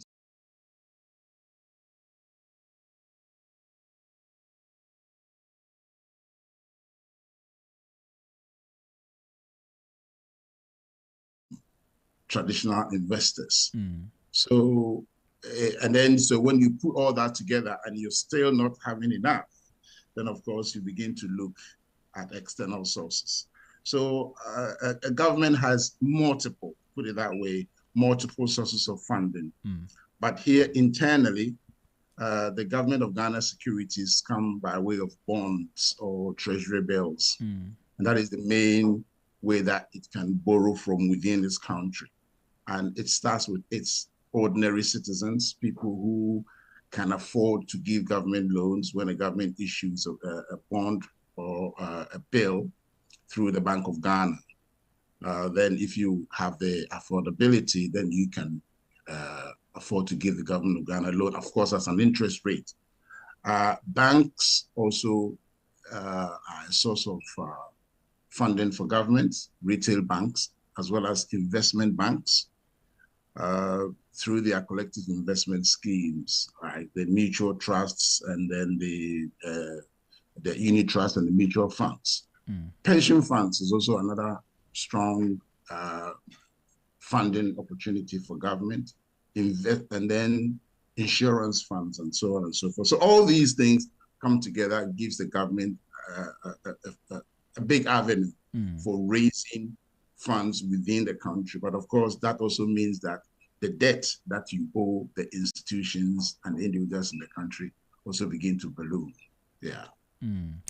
Right. You mentioned a lot of things in there. You talked about taxation, you talked about raising funds from within and all of that. Why is Ghana struggling to raise a lot from taxation? Yes. As our problem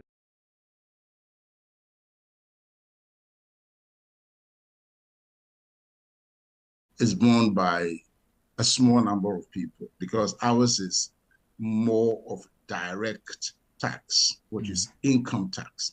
Of course, we have a number of indirect taxes which come from like VAT.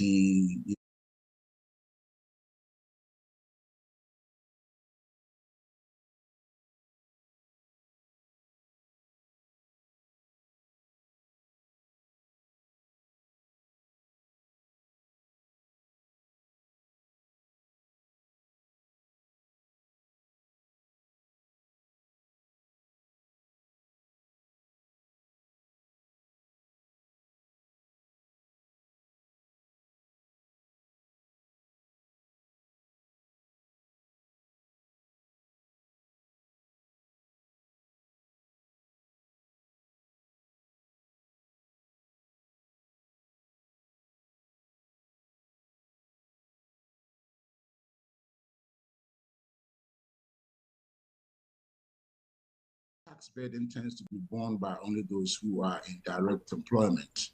And that is why that is also always never going to be enough, because you're talking about only about 15% of our working population that bear the entire tax burden of our country. Yeah.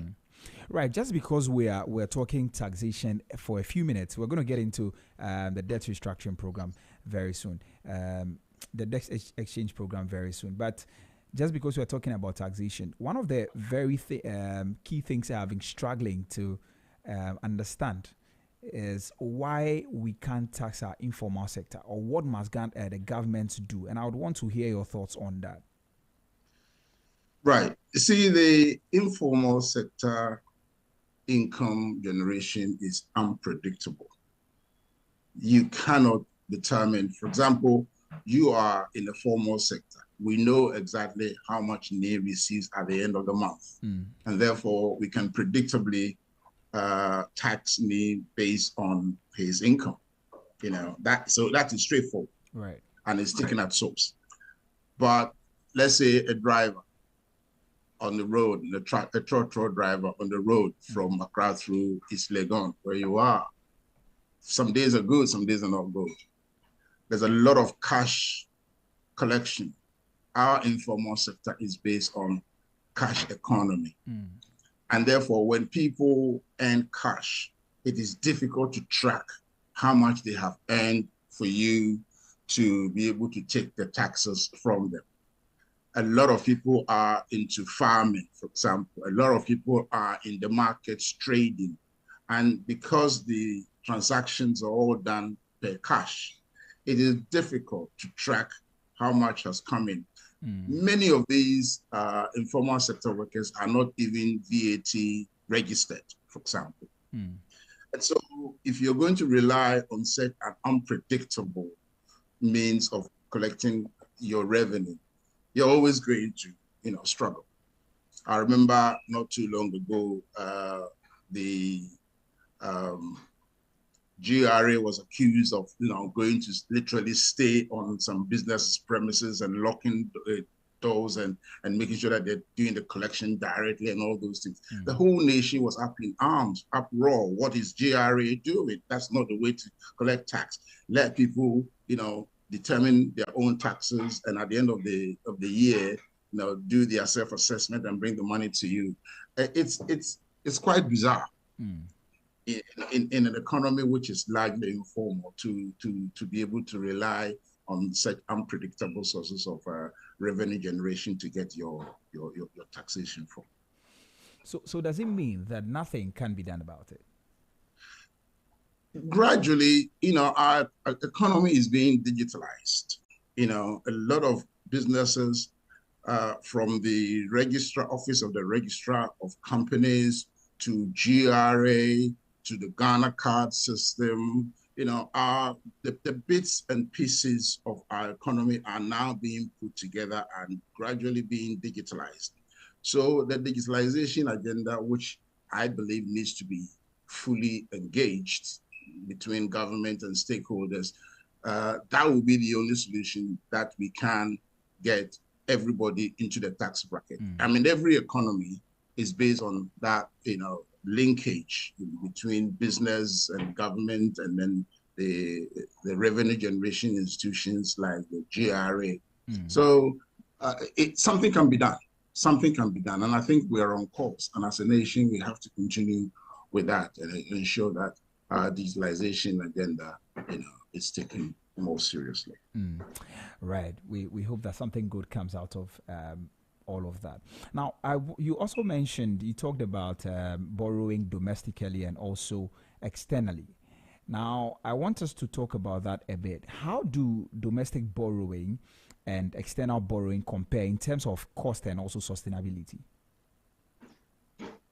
Well, I mean, for example, if we look at the time the DDEP program was launched, we can see that it was almost like neck and neck, internal borrowing and external borrowing. Because if you look at the fact that Ghana's internal borrowing was like 50% of our GDP, and the entire public debt percentage of our GDP was 92%. So if 50% is obviously bigger than 92%, it's a bigger part of the 92%, because the rest would have been about 48 or something like that. So it's kind of neck and neck. We borrow as much from within as we borrow from outside. And yes, of course, before you be given any loans from outside, the lending institution will look at what you are doing internally first. Right. If your internal borrowing is not enough, then they will look at supplementing with the external support. So Ghana, we're like 50-50, literally 50-50, with the internal borrowing slightly, but not significantly, but slightly higher than external borrowing. Now, in terms of the cost of it, and also the sustainability, what do you have to say? Yeah, of course, no debt is sustainable. So if you can, you don't go for it. But of course, even the big nations, I'm in UK currently, they owe the IMF hugely. Even though they're still giving monies out, but they still owe. So debt is not sustainable. It's not the best way to finance your economy under any circumstance. But if you can't generate the revenue from within, naturally, that's the way to go. So, yeah, basically, if you can generate your own revenue internally, then that's the best way. That's the best. But I don't believe any nation is able to do that. Even the strongest economies like the United States of America still owe externally. And so, yeah. Right. Anyway, so maybe we can talk about this as well. What role does grants and financial aid play in financing Ghana's development? Right. I think right from the independent time, we have always relied on grants and aid from developed economies. We have been friends with Canada, with UK, with USA, Europe, and we've had a number of aid and support from them. But you begin to see that the world's politics and economy are shifting. Yeah, the over-reliance on aid is beginning to become a problem for us. For example, we all know that a big aid institution like USAID are now pulling all their support from developing economies, of course, including Ghana. UK aid, just recently, the Prime Minister of UK announced that they are cutting the UK aid, to international organizations and countries like Ghana. So for that reason, even the international development minister in UK has resigned. In protest of that. Europe is now looking more towards Ukraine, and yesterday they had a meeting here in UK to see how they are going to, increase their defense spending, which means that their aid to developing economies like Ghana are going to be taken away. So gradually, reliance on aid should be something that developing economies we need to forget about. And so we are going to be going more on loans and how to generate our own revenue from within our country. So what we experienced in 2022, which was the DDEP, could even get worse because part of what we raised externally after the DDEP was by way of loans and grants and aid. But now, gradually, those things are diminishing, and you have to find your own sources of finance to run your economy, unfortunately. So what should Ghana do? Ghana must generate its own revenue. Ghana must widen its tax base. Ghana must be able to export more and get its own revenue from what it can produce. Ghana needs to import less. We have to, because importation is a big source of revenue drain for us. We have to produce what we eat and eat what we produce. I mean, our taste sometimes is ridiculous. And we have all the best nutritions of food in our country, but Ghanaians tend to love things that come from outside. Our clothing. I heard you in your intro that this is a Ghana month. Of course, it's the month of our independence, so we have to wear our own clothes, for example, Ghana Heritage Month. And I think those are some of the things. It shouldn't just be about slogans. It is not, and it's not, it shouldn't just be for a month. As a country, we need to wear what we produce and produce what we wear.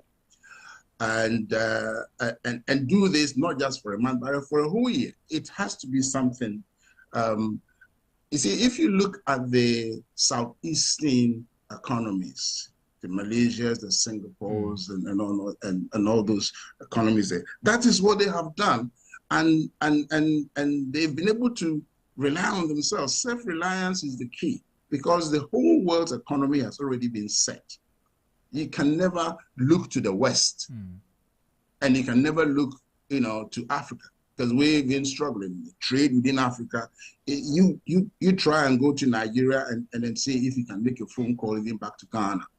Now, there are huge barriers within our own Africa. We talk about AFTA, but it's not really, picked up very well, and so on and so forth. So, really and truly, we have to rely on our own self as a country, so that our cocoa, our timber, our minerals must be able to provide enough for us. And where we cannot reach, then maybe we begin to look externally for some kind of support. Right. Now let's turn our focus. Let's turn our focus to the last domestic debt exchange program, which is actually the main meat of our conversation this morning. But thanks so much for the thoughts you shared so far. What was the main objective of the DDEP? Right. See, the Ghana's public debt obviously was about 92% of our GDP. And that was not sustainable. COVID-19 didn't help us getting that far. And then, of course, our expenditure also was too much, compared to our revenue. So there was a large fiscal deficit, budget financing. And then, naturally, we all knew about the global economic meltdown, all those things that happen. Many Ghanaians don't want to hear it, but it's a reality that the war in Europe, Ukraine, and the direction of all support going towards Ukraine. So our base, where we raised a lot of funding through the Eurobond, dried out. So naturally, we needed to find some more revenue.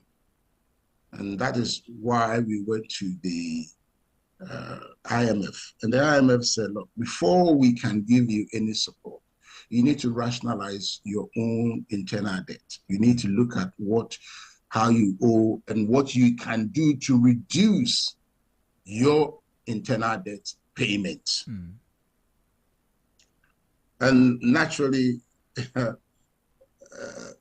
they suggested something like, okay, Jamaica have done a DDEP and it worked. So why don't you go and have a look at that to see if those who owe you internally can agree to some kind of exchange program.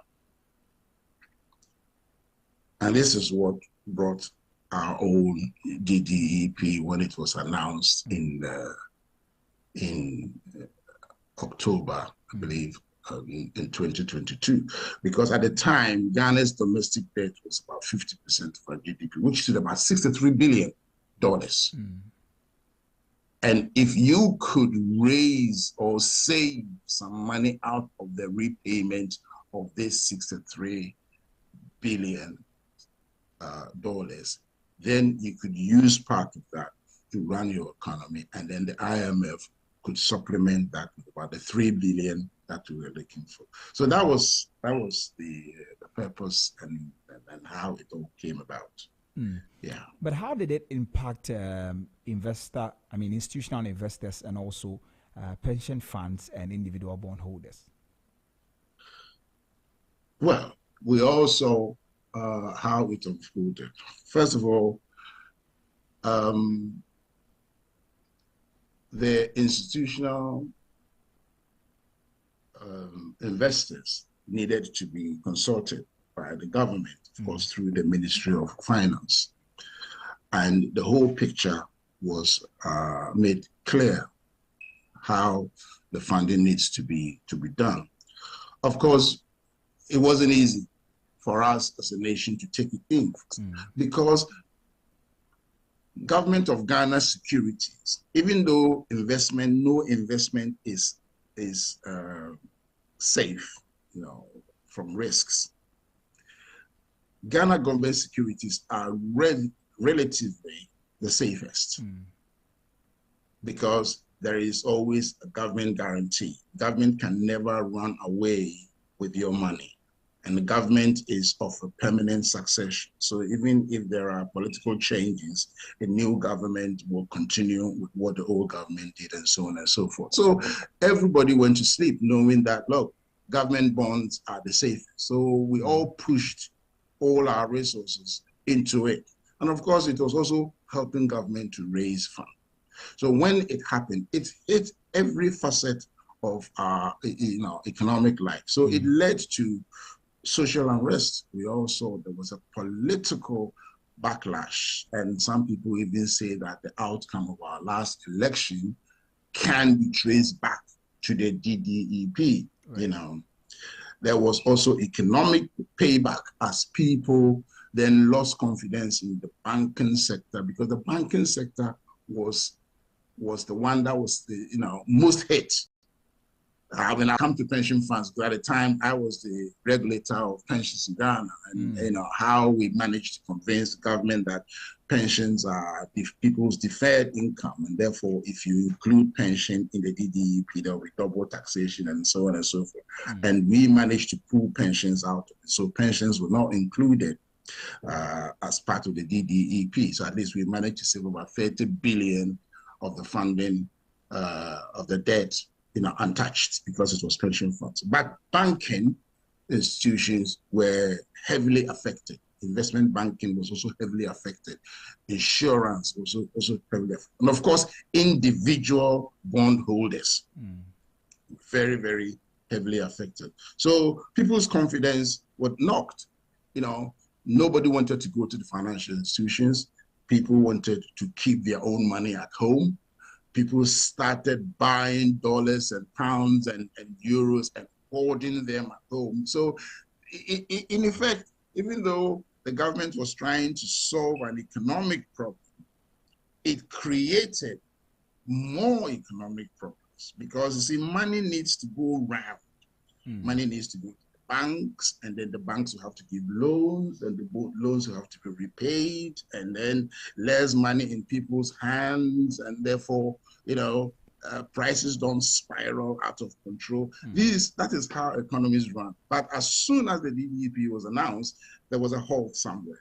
People kept money at home. They were not going to the banks. And when more money is in people's hands, and then you know what happens? Inflation goes up. And then also when you go to the banks for a loan, there wasn't enough money in the banks, so people were not depositing. And if there's no enough money in the banks, that interest rate, the cost of borrowing also, you know, went up the roof. So really, the DDEP, even though in short term, I will say that 85% of people subscribed to it, and therefore, you know, on the balance of things, it was successful.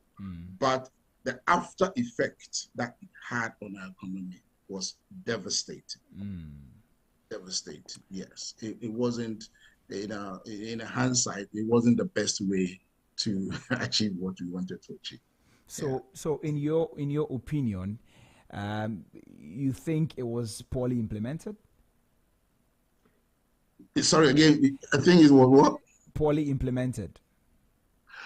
Well, first of all, even the government, it wasn't their first choice. It wasn't what they wanted to do. Remember, not long before we went to IMF, the finance minister very, very proudly came out and said that we're a proud nation. We're not going to go to IMF. You know, we're going to stick it out. We're going to get ourselves out of this economic mess. So government didn't want to go. It was a hard, bitter pill for us to swallow because it was part of the conditionality that IMF gave us.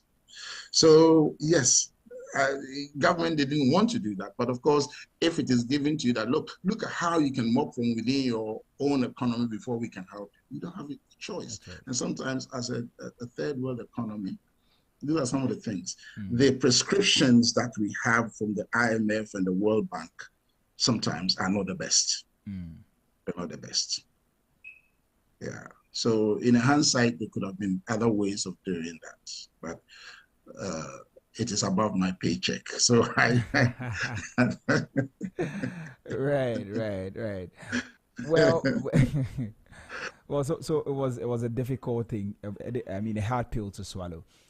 Absolutely, right? Absolutely. Okay. Yeah. Well, I mean, of course, the individual bondholders, we saw how the whole argument was twisted because once pension funds were excluded, then maybe me, who is retired, and maybe I have some lump sum from my pension contribution, and I decided to purchase a government bond with it. Technically, it's my pension. So if pension funds are excluded, why can't you exclude my individual bond? And that is how the argument twisted. And people who were retirees, you know, tied their They are not with the pension fund argument. And then we saw how big people, famous people, were picketing outside the Ministry of Finance, and it didn't look good for television at all. Right. Well, thank you very much for the conversation so far.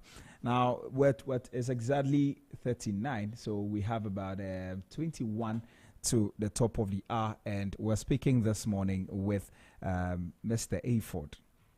Mr. Aford Atta Krufi, who is an investment analyst and the former CEO of the Ghana Pensions Regulatory Authority. And we are talking about we're talking about Ghana's domestic debt exchange program. We're looking at the impact of it, the challenges and alternatives for the future. And so far, he's made us understand a few things in line with how Ghana finances our development, and also he's spoken briefly saying that the program wasn't something that the government really wanted to do, but that was the only option. You can join the conversation if you have questions, if you have comments, or anything you want us to get to know. You can engage us on 0544321019. You can WhatsApp us on that 0544321019, or you can engage us on Instagram, Facebook, and Instagram, Facebook, and X at ZFMGH. Instagram, Facebook, and X at ZFMG. We are streaming live on Facebook and also YouTube at Z Multimedia. We're going to get into the conversation a bit more, and we're going to focus on the policy implementation. Of course, policy implementation comes with challenges. We're going to look at the challenges of the DDEP, and so Mr. Hayford Atakrofi is going to help me get into that. But we're going to take a quick break. When we return, we get into the conversation proper. Ghana is the name. Ghana, we wish to proclaim. We will be jolly, merry and gay. The 6th of March, Independence Day. This March, it's a time to celebrate the heartbeat of Ghana, a time to honor our rich history, culture, and traditions that shape the soul of our nation. Join us on Z101.9 FM as we mark Ghana's Heritage Month. # Ghana Month on Zed. From the 1st to the 31st of March, immerse yourself in the spirit of Ghanaian pride through engaging discussions, live events, and special features. Listen out for special show segments on all our programs here on Z101.9 FM, from weekday talks to weekend celebrations. Be a part of this powerful celebration of our roots, our culture, and our future. And don't forget to share using the hashtag Ghana Month on Zed. Together, let's shine a spotlight on Ghana's heritage and bring our history to life for the world to see. Ghana Heritage Month. Let's celebrate our pride together. Tune in every day on Z101.9 FM for captivating stories, powerful music, and insightful conversations.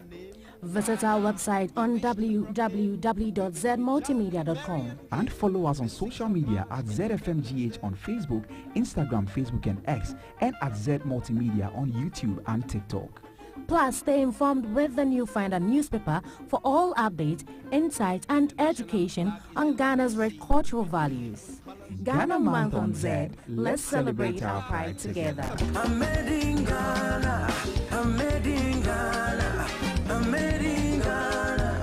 I'm made in Ghana. You can take me to London. I'm made in Ghana. You can take me to Lagos, but I'm made in Ghana. 1.9 FM.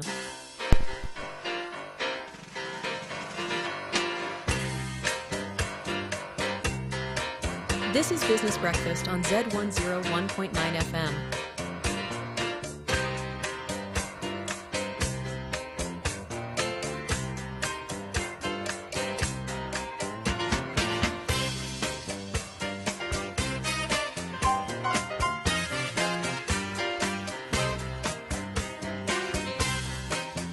It's your lifestyle, lurcher, and business radio. Zed 101.9 FM.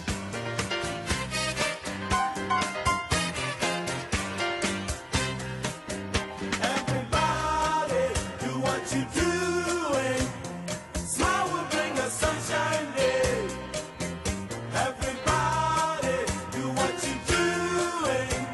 Smile will bring us sunshine day. Everybody, do what you do.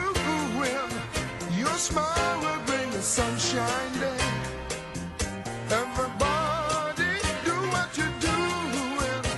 smile will bring a sunshiny day.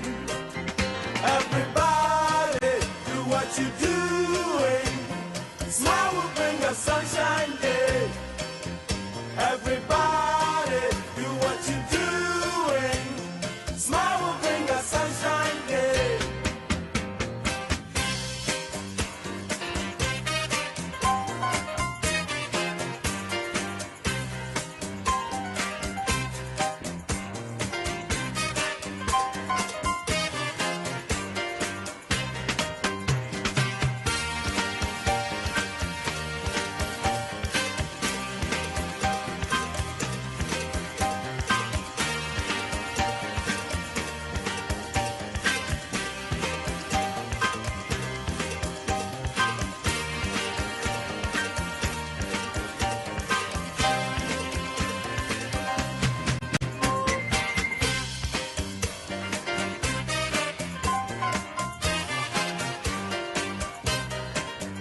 Everybody, do what you're doing. Smile will bring a sunshine day. Everybody, do what you're doing. Smile will bring a sunshine day. Celebration, we're together. Come join your hands in harmony. Everybody, do what you're doing. Your smile will bring a sunshiny day. Everybody, do what you're doing. Smile will bring a sunshine day. Everybody, do what you're doing. Smile will bring a sunshine day.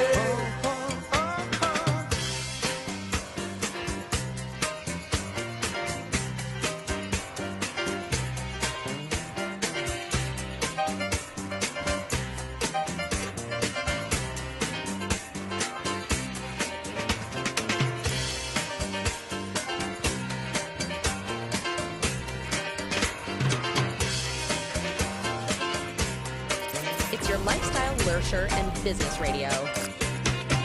This is Business Breakfast on Z101.9 FM. We're 14 to the top of the hour, and this is Business Breakfast on Zed with me, Nee Trebi Hammond. Now, this morning, we're speaking to Mr. Hayford Atta-Kofi, who is an investment banker and also the former CEO, investment analyst and former CEO of the Ghana Pensions Regulatory Authority. And we're speaking about Ghana's domestic debt exchange program. We're looking at its impact, the challenges and alternatives for the future affairs. So he's the best person to help us understand a few things. And we've highlighted a few things already. We've spoken about the domestic debt exchange program already. We're going to look at the challenges associated with that. Mr. Atta-Kofi, good. Thank you very much for staying with us. Yeah, thank you. We're grateful to have you back. Now, I want us to look at some of the challenges associated with that. Now, I believe that every policy implementation comes with challenges. What were the major challenges that made the last DDEP difficult to implement?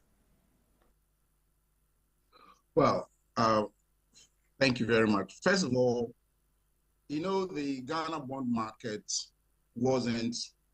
it has been there from day one, but it wasn't very popular. Not many people fully understood how the bond market worked. But during the last administration, I don't know whether it's because the expertise of the then finance minister was within investment banking. So the Ghana vanilla bond market suddenly expanded. We used to have 1 year bond and 2 year bonds. It didn't go beyond. It was a very short-term bond system, and only a few people were participating. Then they realized that the short-termism of the bond system was not helping. One, it wasn't helping people to invest over a long period of time. Number two, the payment schedule for the government was also very punishing, because if people put the end schedule for the government was also very punishing, because if people put their money in within 1 year, you have to find the money and pay them together, the principal together with the interest. And therefore, for long-term borrowing and for long-term financing of our economy, the government decided to introduce longer-term bonds. So we had the 5-year bonds, the 7-year bonds, the 10-year bonds, and even 15-year bonds were created.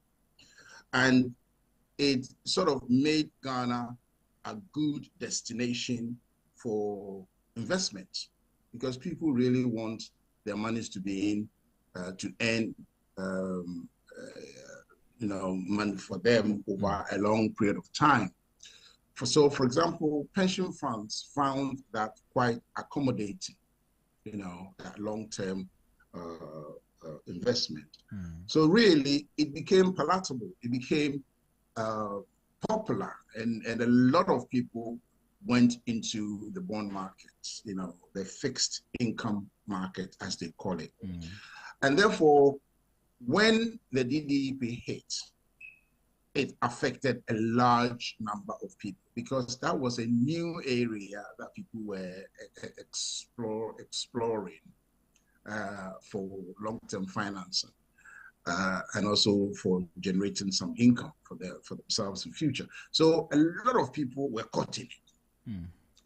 Number two, it was the first time that we in Ghana had experienced the fact that, so government too can default. Government has never defaulted in Ghana.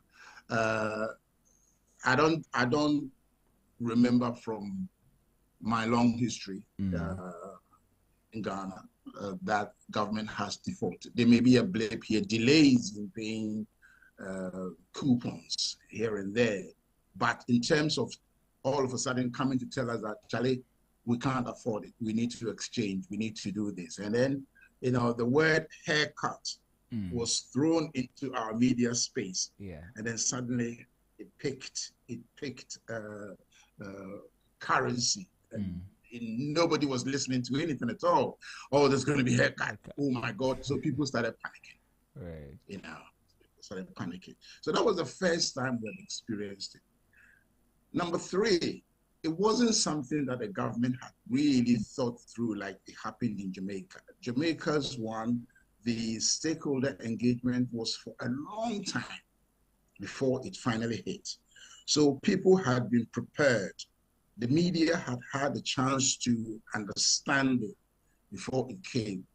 Ghana's one was quite a sharp shock and awe.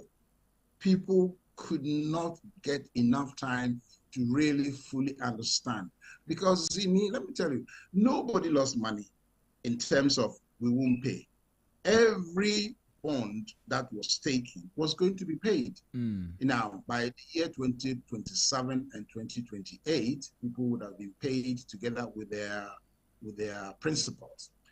But the fact that suddenly we're talking about it, that, we're not going to pay it when it is due, and that we're going to exchange it for something, and then we're going to postpone the payment, that is where the panic came from. That is where the panic came from. So the preparation wasn't that great. We hadn't seen it before. It was a very short, introduction of it into our system, and people needed money. People needed money. For example, those who had done what we call the voluntary contributions, the tier 3, as it is popularly known. After 10 years, people were entitled to collect their money after they have, invested for 10 years. And incidentally, that started in the year 2011, 2012, when the new Pension Act kicked in, and then people started taking advantage of tier 3. So by the year 2022 and 2023, we were hitting the 10-year period that people needed their money back. And then suddenly, you know, the trust companies had invested these monies into the bond market, and they couldn't pull their monies out. And then people were ready for their money. So they had a run on the pension companies. So naturally, it wasn't the best in terms of timing of the whole program. And of course, we were just recovering from COVID and everything that came with it, you know, the cost of living crisis that we experienced. So it wasn't the best time. And that is why the effect seemed quite catastrophic, and we never ever recovered from it. Yeah. Now, in hindsight, let's discuss how the program could have been better managed. What regulatory and oversight mechanisms could have improved the implementation of the DDEP? It's a good question. It's a good question. Because the DDEP was regulated and, let's put it that way, for want of better English word, oversighted by the Ministry of Finance. And the Ministry of Finance were also the implementers. So you begin to see where the conflict is. Maybe Bank of Ghana could have been made the owners of it, because it is a fiscal policy. It's a way of managing our monetary systems. So the Bank of Ghana was the best to be the owners, the implementers. So maybe the IMF should have dealt directly with Bank of Ghana. And then the ministry will be the overseers, because that's the backstop. The minister owes it to the electorate. Somebody puts you there. The president puts you there. The electorate put the president there. So the president has to have some kind of accountability, which extends to the minister, and by extension again to the ministry. So the minister and the ministry will be the overseers. So if it is cutting too deep into certain public sector, the minister could say, hey, hang on, this or that, you know. Or maybe the other way around, I don't know. If the ministry implemented and the Bank of Ghana had a regulatory oversight, because Bank of Ghana, you know, is a regulator when it comes to the monetary market and so on and so forth. So then there could have been a check and balance. But of course, in this particular one, both the Bank of Ghana and the ministry were neck deep in it together.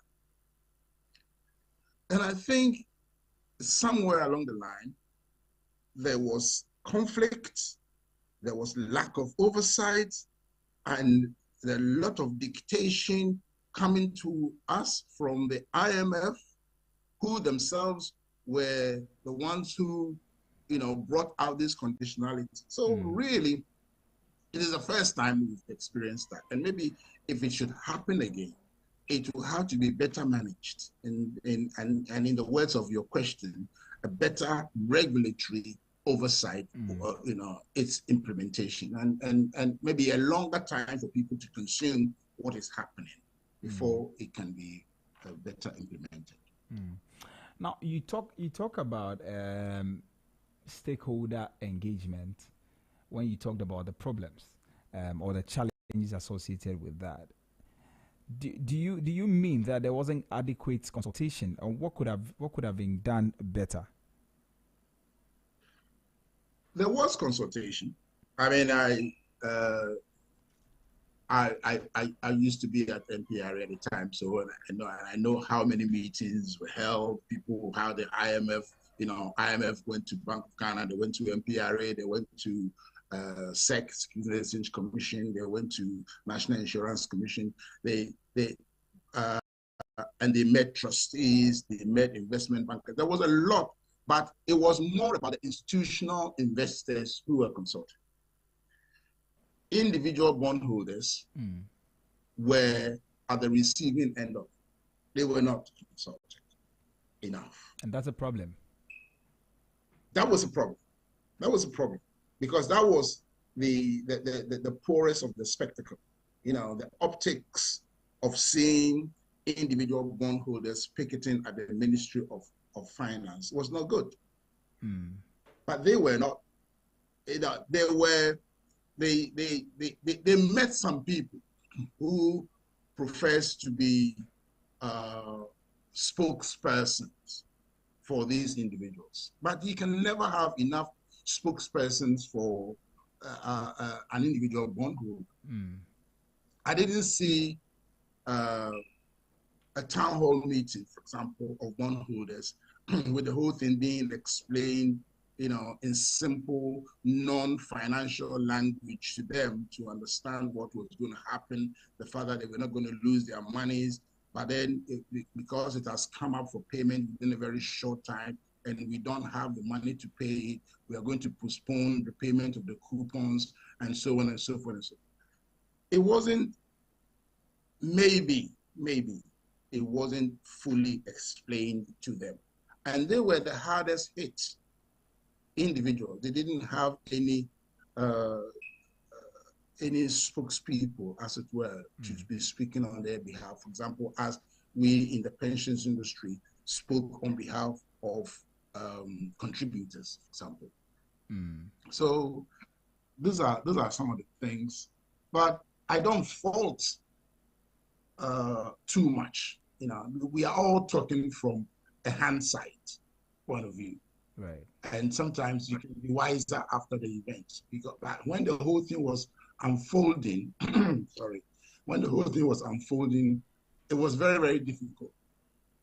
And whichever way you looked at it, some people were still going to be very, very upset about it the way they did. Yeah. But the effects wouldn't have been that huge, isn't it? Oh, well, you know, it depends, because if my money is due for collection, say my coupons are due for collection, or my principal is due for collection and I don't get it, I'm going to be upset.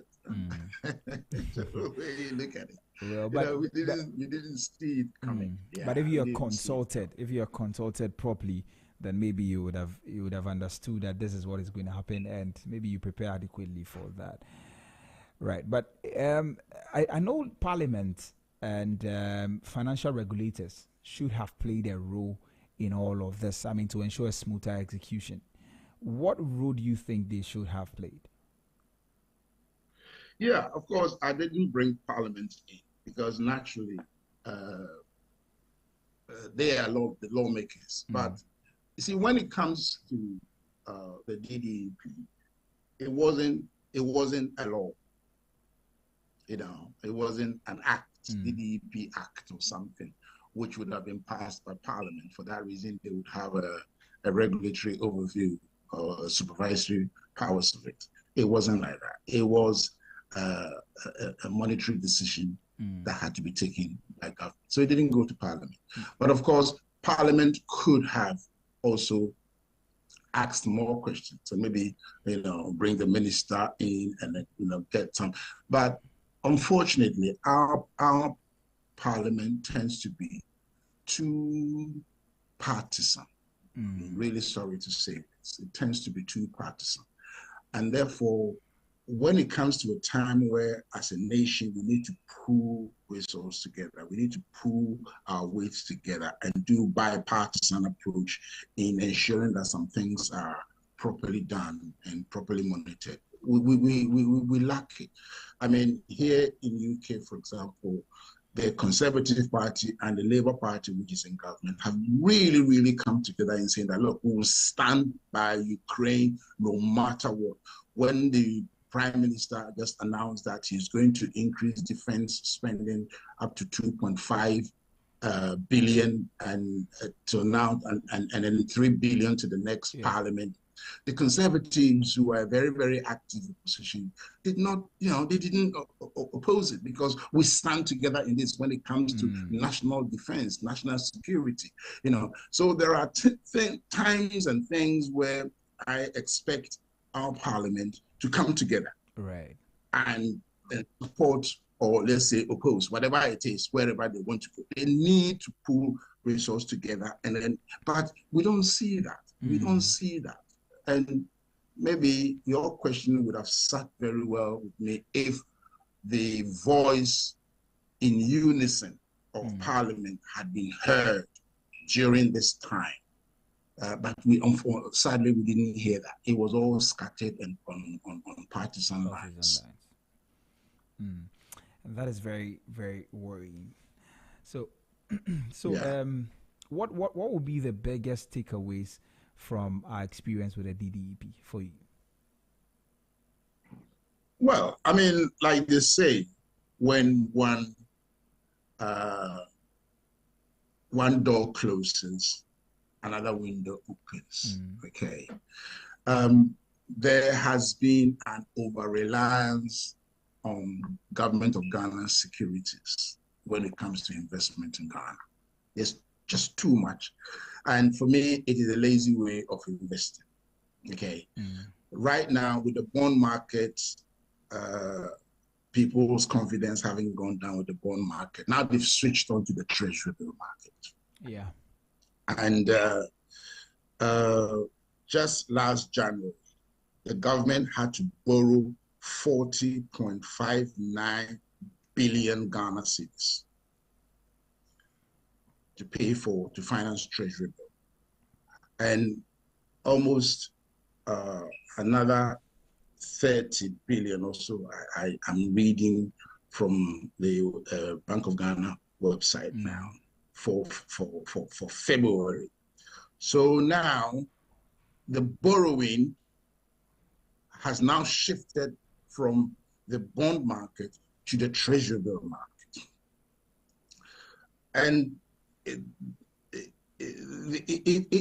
makes it very difficult that when everybody is pushing their money into the fixed income market, it makes investment in Ghana very, very skewed. And I think we need to begin to look at the alternatives. Of course, investment is good. Government needs investment. Companies need investment. Banks need investment. You need investment. I do, but we need to diversify the investment portfolio, so that when one area, they say you don't have to put all your eggs in one basket. So let me put it in simple layman's terms, that in Ghana, we are putting all our investment investment eggs in one basket, put it that way.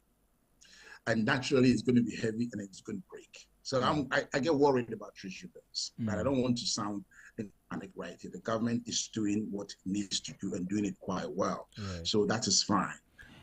But just before you move we are exceeding government targets currently by about almost 40%. What government intended to borrow by way of treasury bill is now exceeded by almost 40%, which is quite dangerous. So we need to look at the stock and shares market, for example. We need to look at commercial bonds, for example. We need to look at fixed deposits. We need to look at real estate. I mean, I can go on and on. I mean, other alternatives that we need to look at. If you have money and you want to invest in Ghana, these are the areas that you should now begin to look at, rather than just going to put the money into a treasury bill or another government bond, because we know what we know what we know. What we experienced in 2022 and what we're experiencing now as far as the treasury bill is concerned. Yeah. Right, but I want to know, because you said that there's been an over-reliance on government securities. is it a matter of we not having enough alternatives, or people fear the risk attached? The audio is a bit cracked. I didn't quite hear. Sorry, is it any better? Is it any better? Let's ask the question again. See how. So I'm asking that the matter of we over relying on government securities, is it a matter of we not having enough alternatives when it comes to investment, or it's a matter of we fearing the risk associated with other investment options? It's a bit of both. Because government securities tend to be relatively safer. Even though no investment is safe, the risk element there is quite minimal compared to stocks and shares. Because if you look at stocks, when you buy stocks, sometimes the value can drop. It will drop over a period before it rises again. So if you if I was drawing this on a board for you to see, it will look like the letter J. J goes down before it comes up again. Right. And if you are not investing over a long period of time, you will find yourself at the bottom of the J curve, as they call it. And you have to stay in there over a long period before it rises again to the top of the J for you. And so people are a little bit worried about shares or stocks and shares because the maturity time is quite minimal. Whereas with Treasury bill, 91 days, 3 months, 182 days, 6 months, 364 days, 1 year, I got my money. So people tend to go for that, which is, a very basic and simple way of, and then the interest rate is also determined. You go in now, I think it's ranging between 25% to 29%, depending on whether it's 91 or 182 or 364 days. So the predictability is there for people when it comes to Government of Ghana securities. That is why they go there.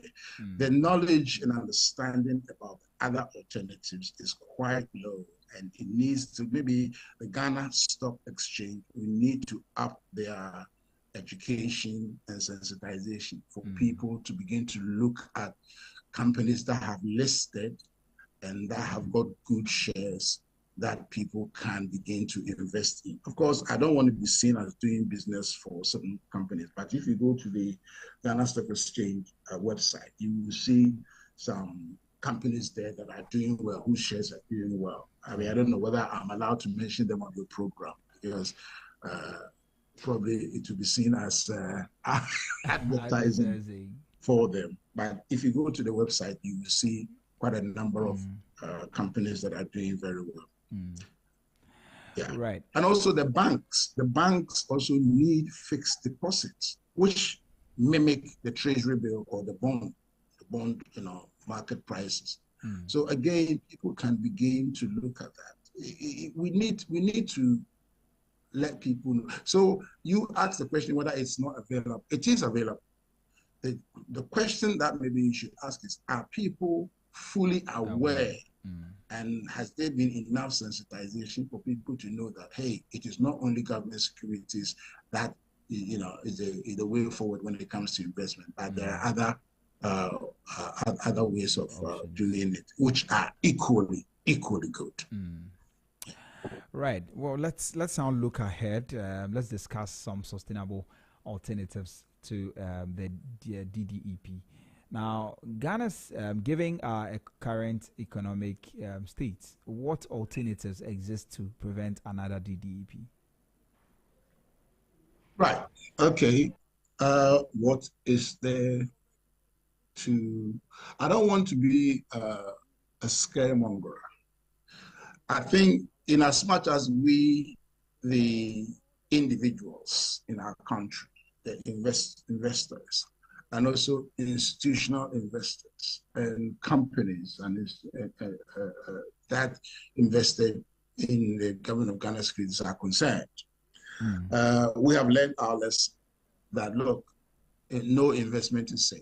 Right. Even when it involves government, it can get down to the DDEP level, for example.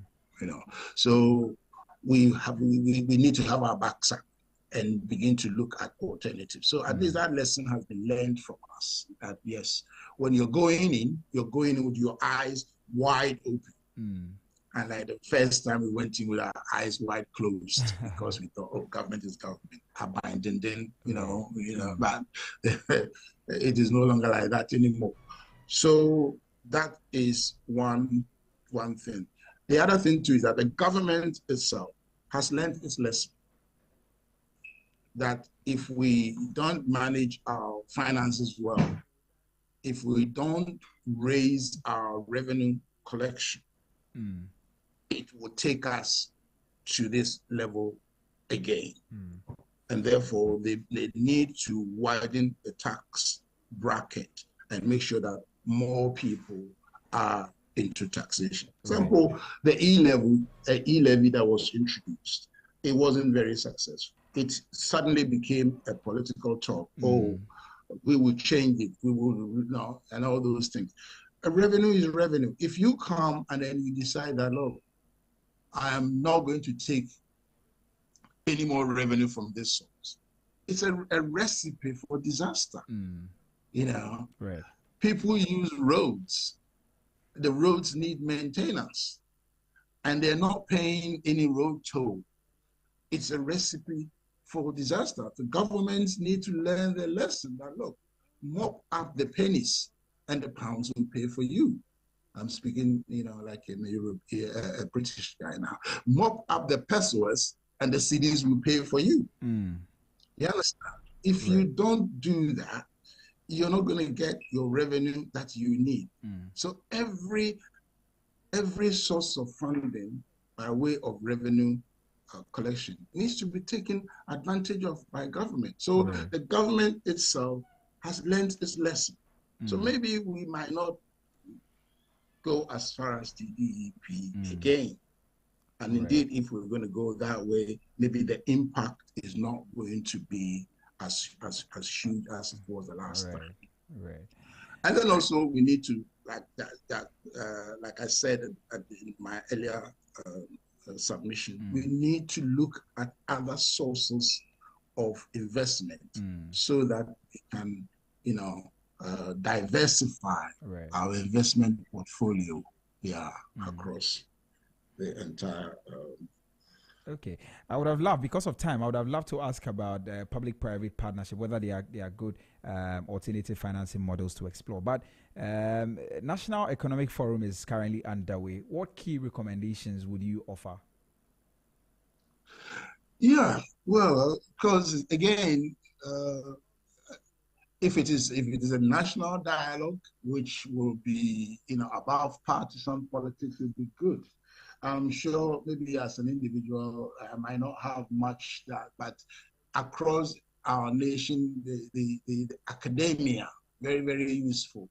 The civil societies, very, very useful. The unions, extremely wonderful people when it comes to national dialogue like this. If you take out all the colors of politics from a dialogue of this nature, the government will be awash with huge, brains and ideas as to how to move our economy forward.